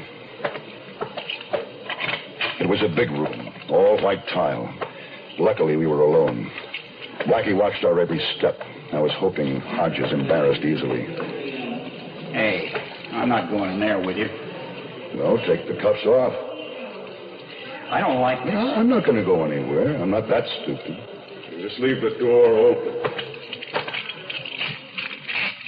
As soon as Hodges unlocked the cuffs, I grabbed him and pulled him inside. The door swung shut in Blackie's face. I had Hodges in a headlock with my right arm. My left hand held a long needle at the corner of his eye. One little jab, Hodges. One little jab, and this needle goes right into your brains. You want to be a hero? Don't shoot, Blackie. Drop the gun, Schwartz. I jabbed this needle a little way, and your partner's blind for life. All the way, it's all over. If you wait here as long as you can, Marius, you can't hold it forever. Maybe not, but I've got nothing to lose. Drop the gun on the floor and kick it in here. Can you move, Hodges? Enough to... You better do as I say, Blackie. What? Hodges, you all right? Give him the gun, Blackie, please. That's playing it smart, Blackie. Now open the door. Real slow. That's it. Now, you and Hodges, just put your arms around this post while you try on these irons for size.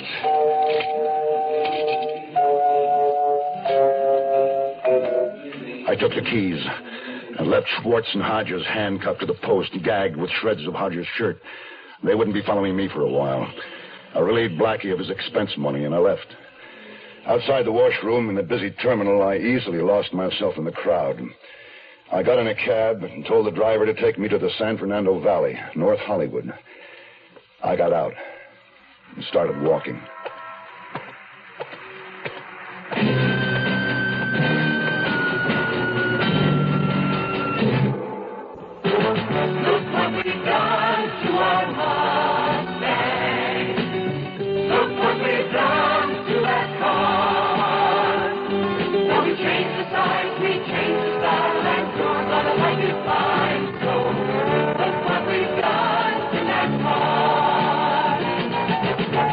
Ford's Mustang II, undoubtedly the right car at the right time.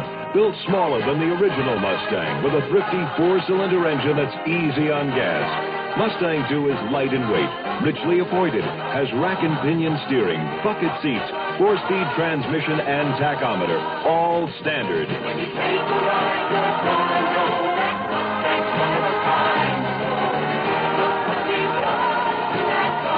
Mustang II sticker price is $28.95, excluding dealer prep destination charges, title, and taxes. Mustang II, it's luxury plus economy at your local Ford dealer.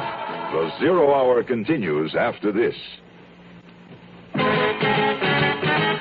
prepared. Are you ready to get more? Be prepared. Are you ready to take the lead? 'Cause if you ain't, who'll take care of the futures of our sons?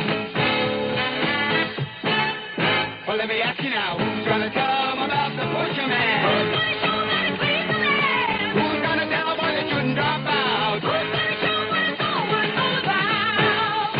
You know you can if you want to.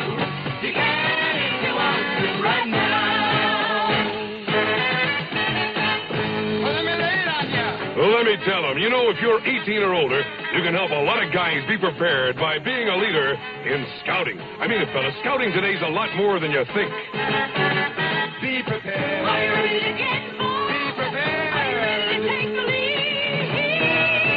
'Cause if you ain't, who'll help teach your sons to be prepared?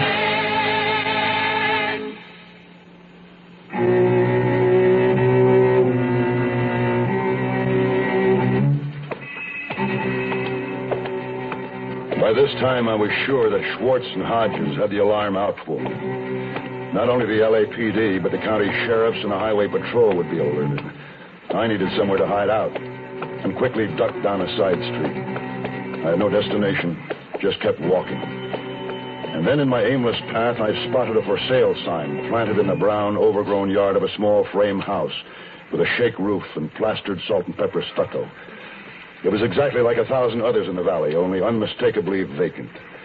I kept on walking, for the idea grew. Not far away, I came upon a supermarket. I bought a big bag of supplies with practically the last of the money I'd taken from Blackie. Canned foods, 6-pack of beer, can opener, and 2 heavy, full-sized beach towels. I had a phone call to make, the number I'd gotten off the cart at Rothman's just before I'd been picked up. There was a payphone at the gas station on the corner.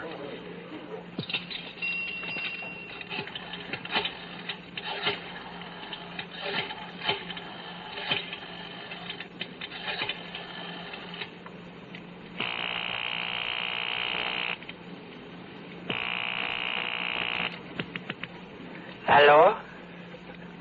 Miss Lucille Jackson. Hello? Does Lucille Jackson live there? No, not Jackson. Who's this? Camilla, the maid.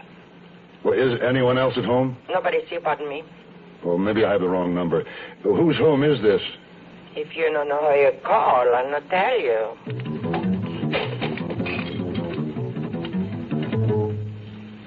Another dead end. Still no way to reach Lou. I had one more call I could make and had another dime ready when 2 highway patrol units rolled into the parking lot. As casually as I could, I took my bag of groceries and backtracked the exact route I'd taken before to the vacant house I'd seen.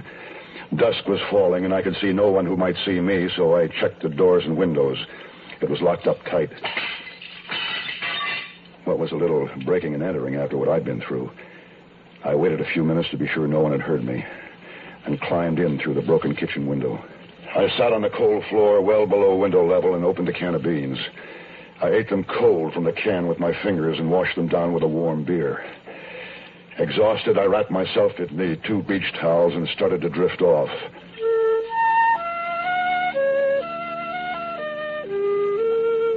I waited until noon the next day before leaving the house. At that hour, the neighborhood was empty and the supermarket crowded. I used the same payphone as before. This is Miss Hendon, business office. May I help you? Yes. I think there's an error in my bill. There's a charge of $7.70. It's for a long distance called to Denver. I don't know anyone there. Oh, what is your number? It's 761-4699. Just a moment, please. I don't see it listed on your account. For the 3rd of last month? No. Ah, that's odd. It's right here. Well, could you have sent this bill to the wrong address? What street number do you have listed for me? 1355 Palomar Drive, North Hollywood. Yeah, that's correct. Send us your remittance less that charge, and I'll make a note of it. Well, will do. Thank you. Now I had the evidence and one thread of hope. Whoever did live there could offer a clue to Lou's whereabouts. I left the supermarket and walked to a nearby movie theater. I sat through the feature twice, waiting for the night to come. Behind the theater was a parking lot with wooden racks with 7 bicycles. I smashed a cheap padlock on one and rode off. I figured the North Hollywood address to be about 3 miles away. I couldn't risk a taxi.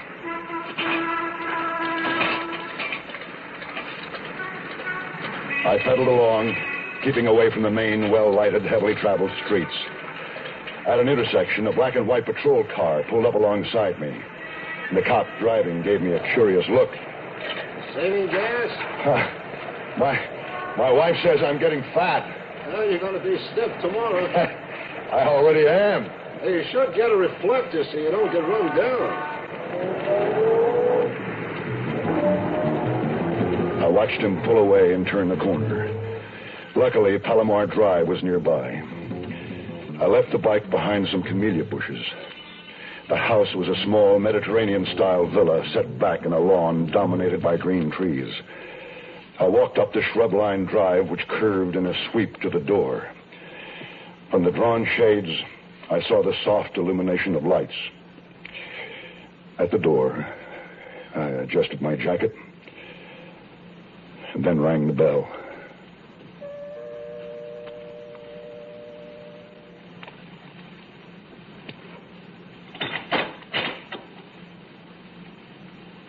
Lou.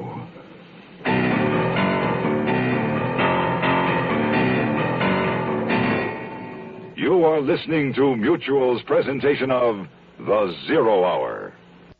Tomorrow at this time, rest your eyes and listen here to this week's continuing study in suspense, Fourth of Forever. I'm Rod Serling, and this is The Zero Hour. Today's episode brought to you in part by Wrigley Gum, Sign-Off, and Ford Motor Company. This is The Zero Hour on Mutual Radio.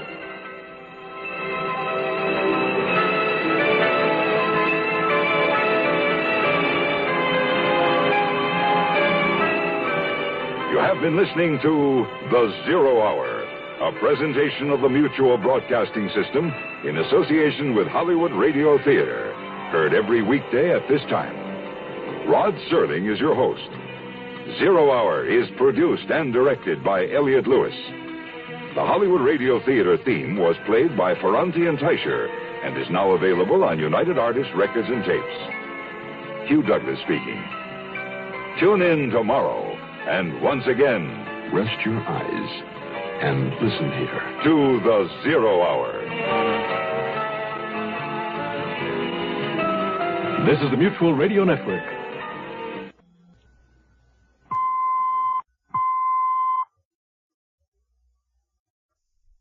I'm Rod Serling. You're listening to The Zero Hour.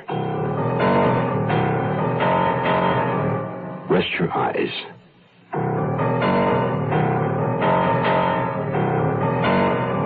Open your mind.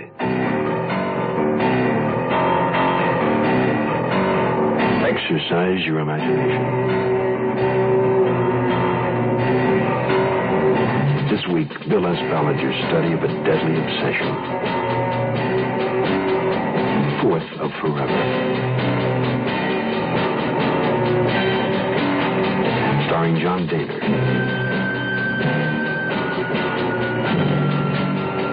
And Susan Oliver.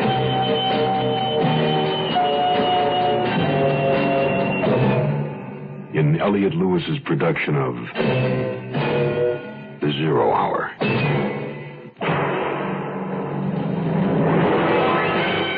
The Mutual Broadcasting System presents The Zero Hour. Sponsored in part by Ford Motor Company, Wrigley Gum, and Sign-Off. This is The Zero Hour on Mutual Radio.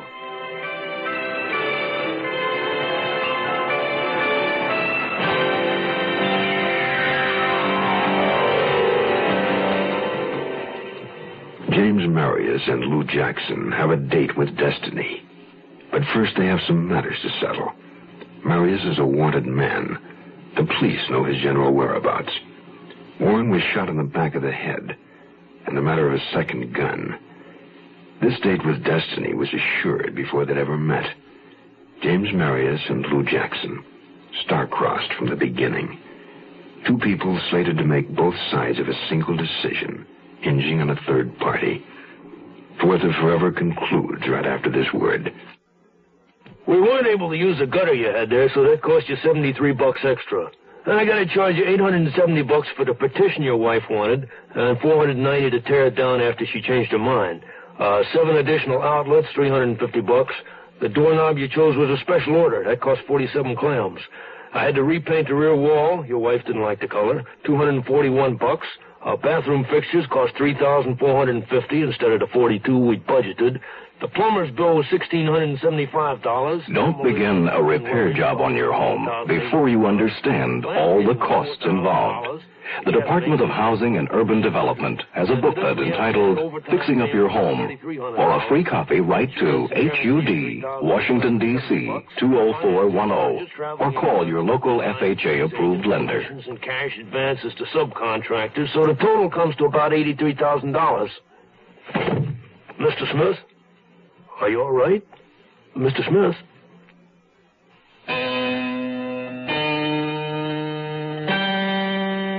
Lou. Darling. Don't stand out there in the light. Come in.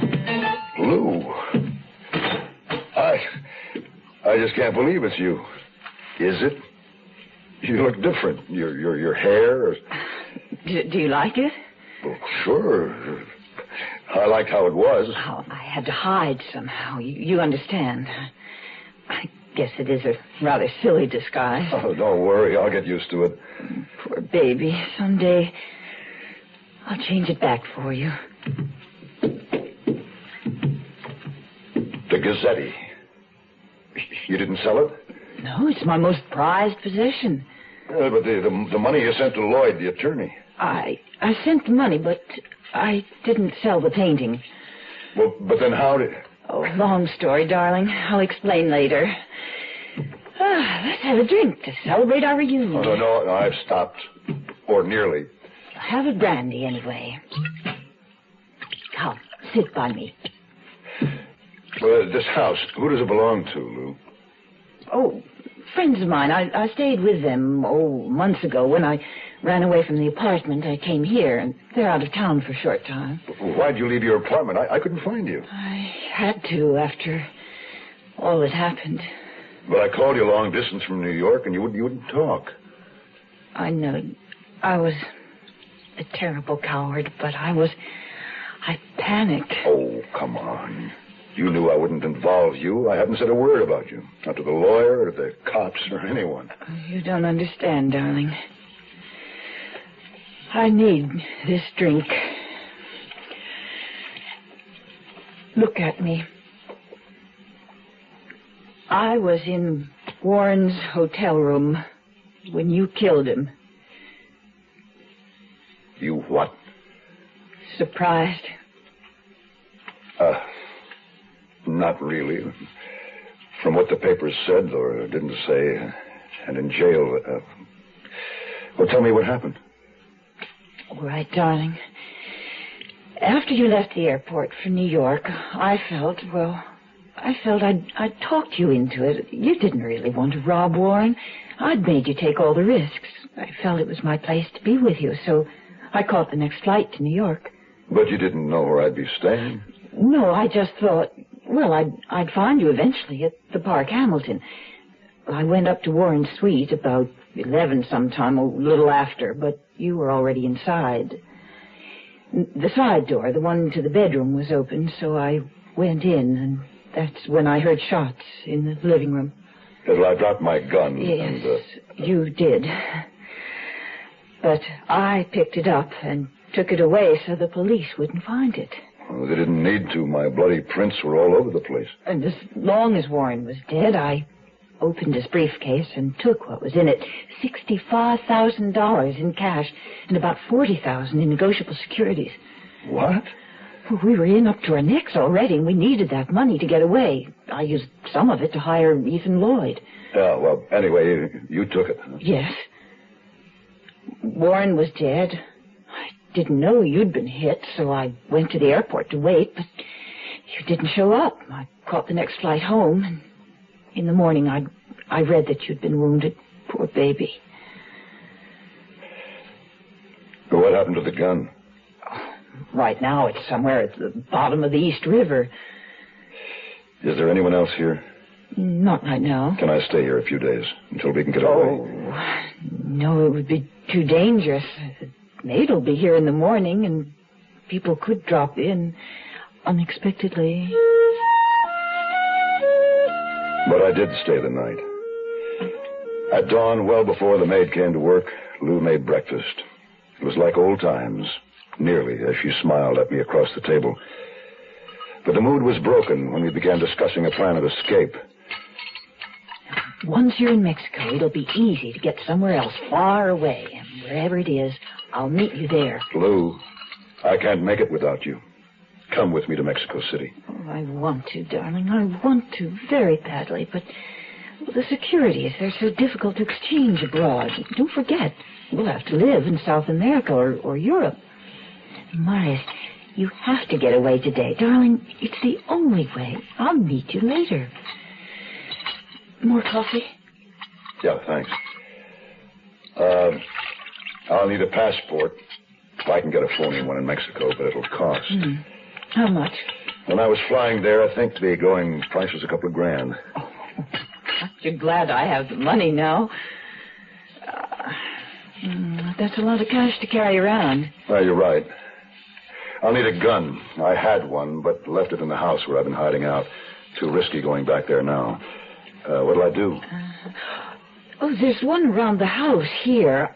They keep it for prowlers. I'll get it for you. Lou came back to the kitchen and took the gun from her purse. She laid it in my hand. But I wasn't watching. I couldn't help but see, when she opened the purse, several neat packets of $100 bills. The gun fit snugly in my palm. It was a small, snub-nosed .32.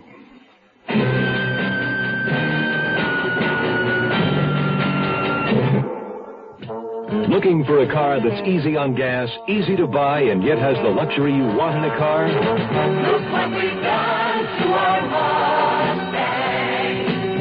Look what we've done to that car. Well, we changed the size, we changed the style, and you're gonna like it fine. So look what we've done to that car. Mustang 2. It's the all-new economical car from Ford. The right car at the right time. Built even smaller than the original Mustang. It has an easy-on-the-gas 4-cylinder engine, rack and pinion steering, tachometer, 4-speed transmission, plus a beautifully appointed interior. All standard. Luxury plus economy. That's Mustang 2. When you take a ride, you're gonna know that Mustang's one more time. Look what we've done to that car. Mustang 2, $28.95 excluding dealer prep, destination charges, title, and taxes. See your local Ford dealer.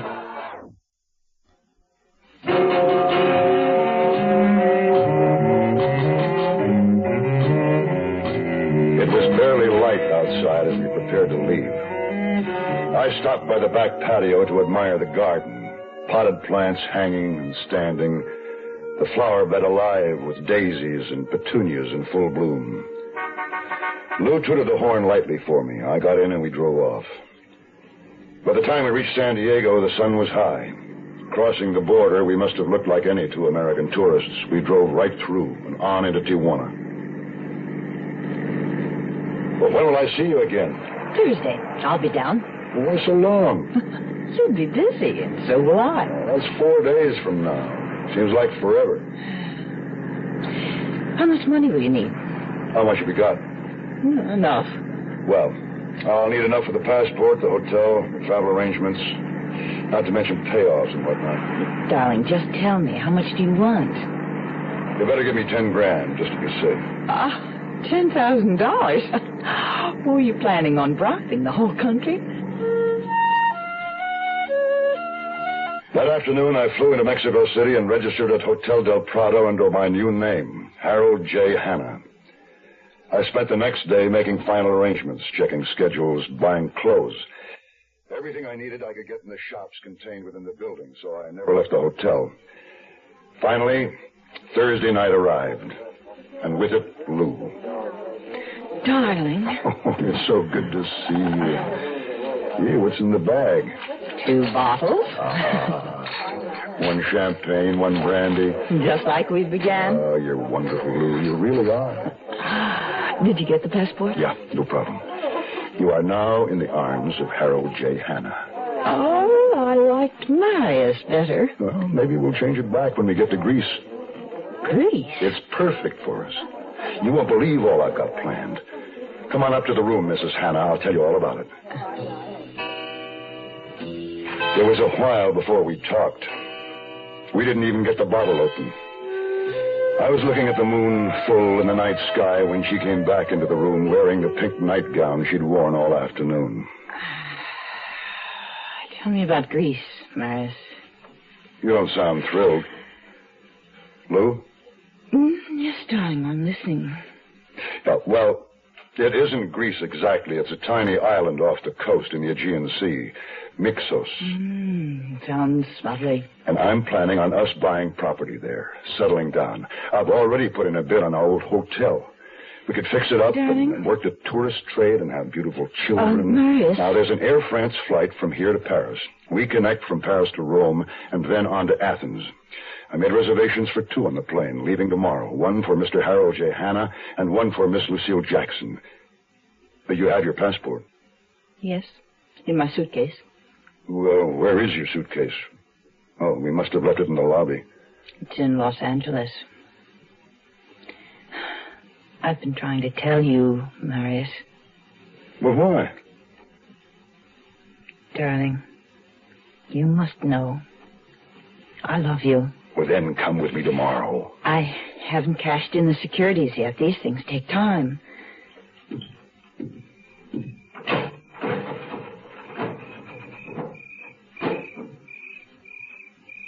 Lou, what are you thinking? I'm sorry, my darling, for the way things worked out. I'm sorry it was you. Will you come? Yes, I'll come. When? 2 months. All right.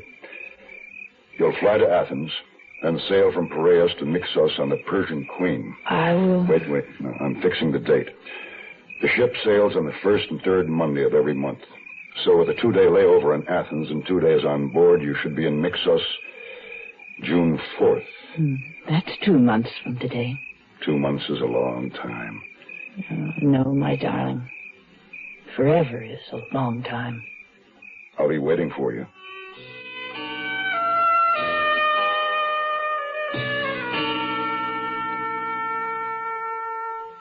Sinus flares up. Sometimes your whole face aches. When you need occasional help, get Sign-Off tablets, the sinus medicine. Sign-Off works with a full dose of pure aspirin for sinus headache, plus a sinus drainer for congestion. That's how Sign-Off helps sinus pain while you drain. Help sinus pain while you drain. Take Sign-Off only as directed. SINEOFF. The sinus medicine in the bright red box. Carry it with you, bring it to the gum. The big fresh flavor, bring it to the gum.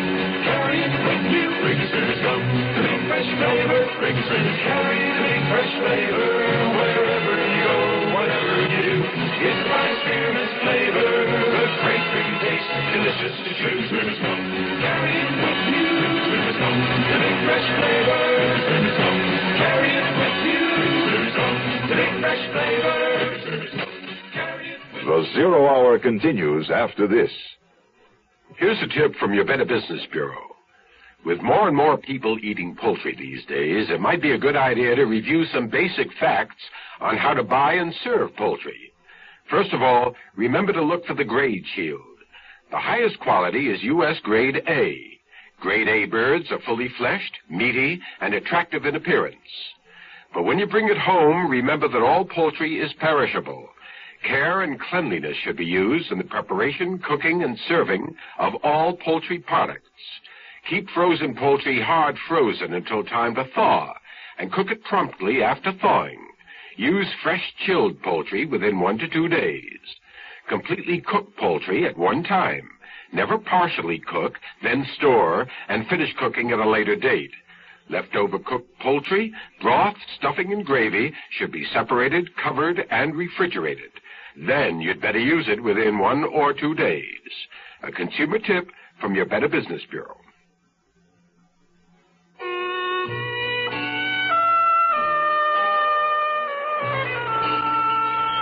The Persian Queen stood offshore in the small port of Naxos. I stood on the deck, leaned over the railing, looking at my new home. I went ashore in a converted lighter. At the foot of the ancient stone pier was a taverna, an open-air establishment featuring a great gnarled olive tree growing right up through the rock.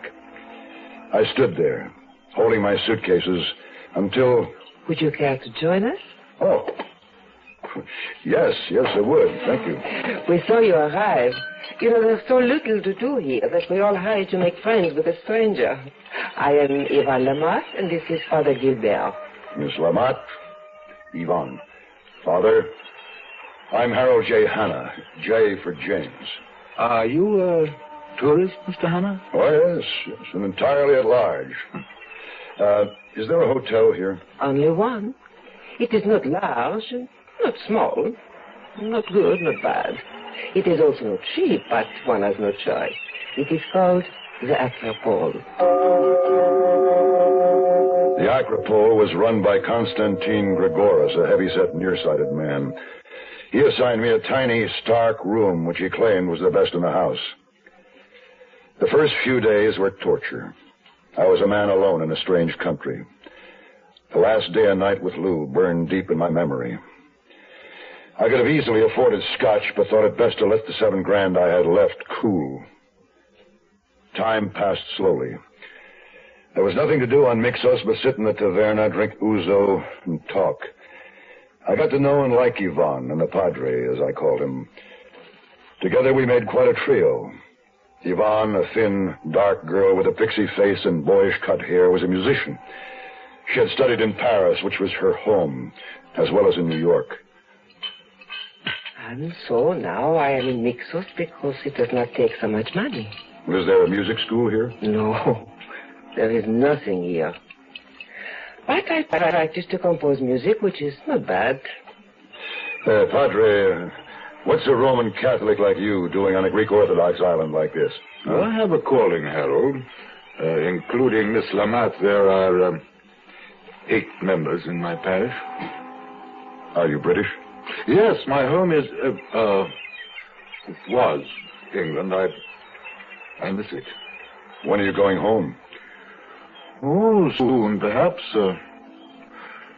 But then I may be here forever. Forever is a long time.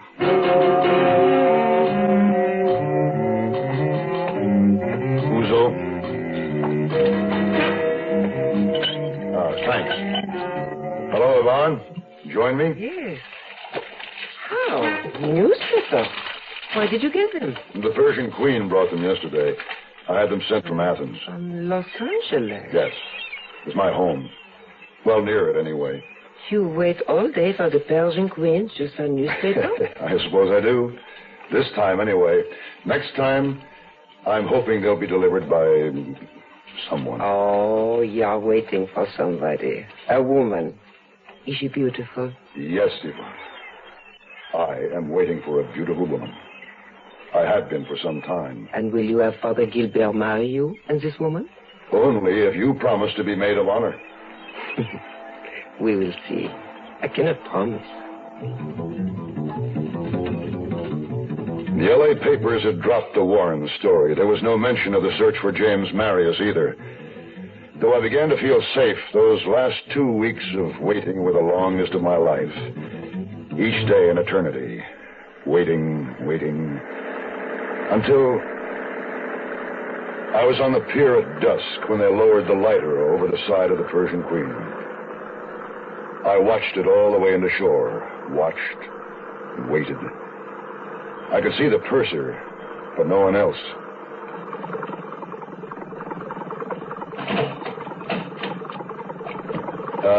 Did an American woman get on at Piraeus? No. And no one getting off at Naxos? No one. Here are your papers.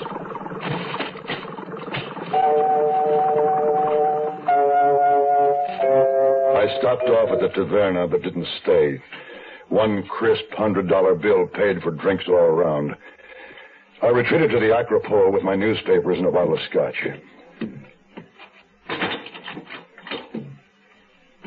In my room, I threw myself on the bed and broke the cords on the papers. And there was the answer. Page 1. Society News. Former Mrs. Theodore Warren weds prominent attorney. I stared at a 1,000-word picture of Ethan Lloyd and the woman I had known as Lucille Jackson. I didn't bother to read the article. I already knew the times and places. I guess I have known all along. I was just dumb enough to fall into it.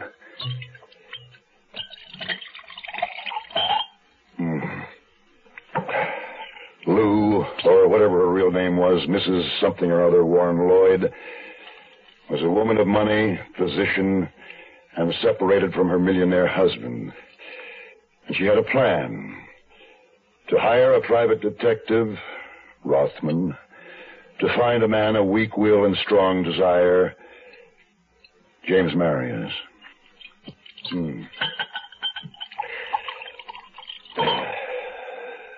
She needed such a man to speed up the proceedings.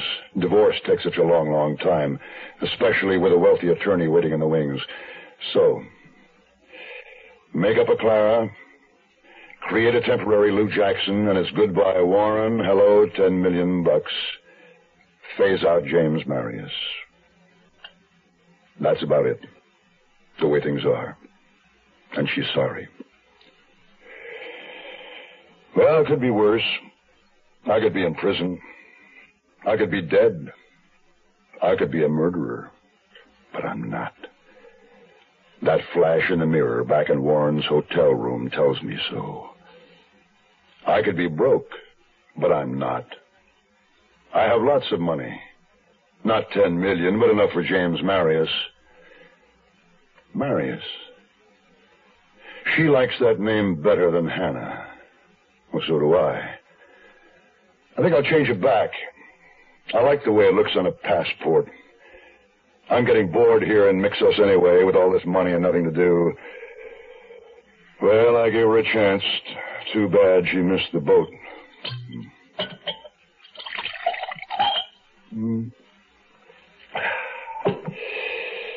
Too bad about the letter I have to send now to the Los Angeles police, suggesting they go to 1355 Palomar Drive and test fire the .32 caliber revolver they'll find under the Meyer lemon tree in a wooden planter.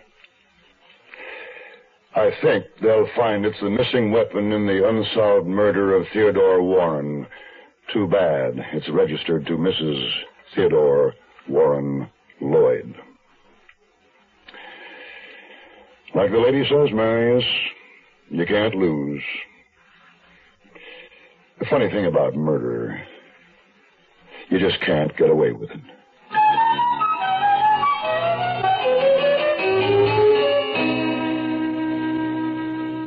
You are listening to Mutual's presentation of The Zero Hour. That concludes this week's production of The Zero Hour, Bill S. Ballinger's Fourth of Forever.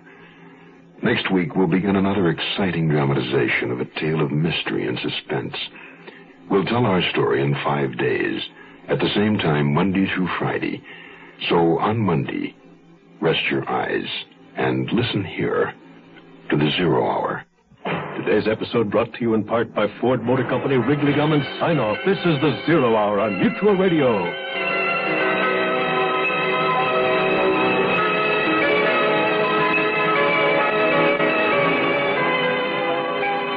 You have been listening to The Zero Hour, a presentation of the Mutual Broadcasting System in association with Hollywood Radio Theater.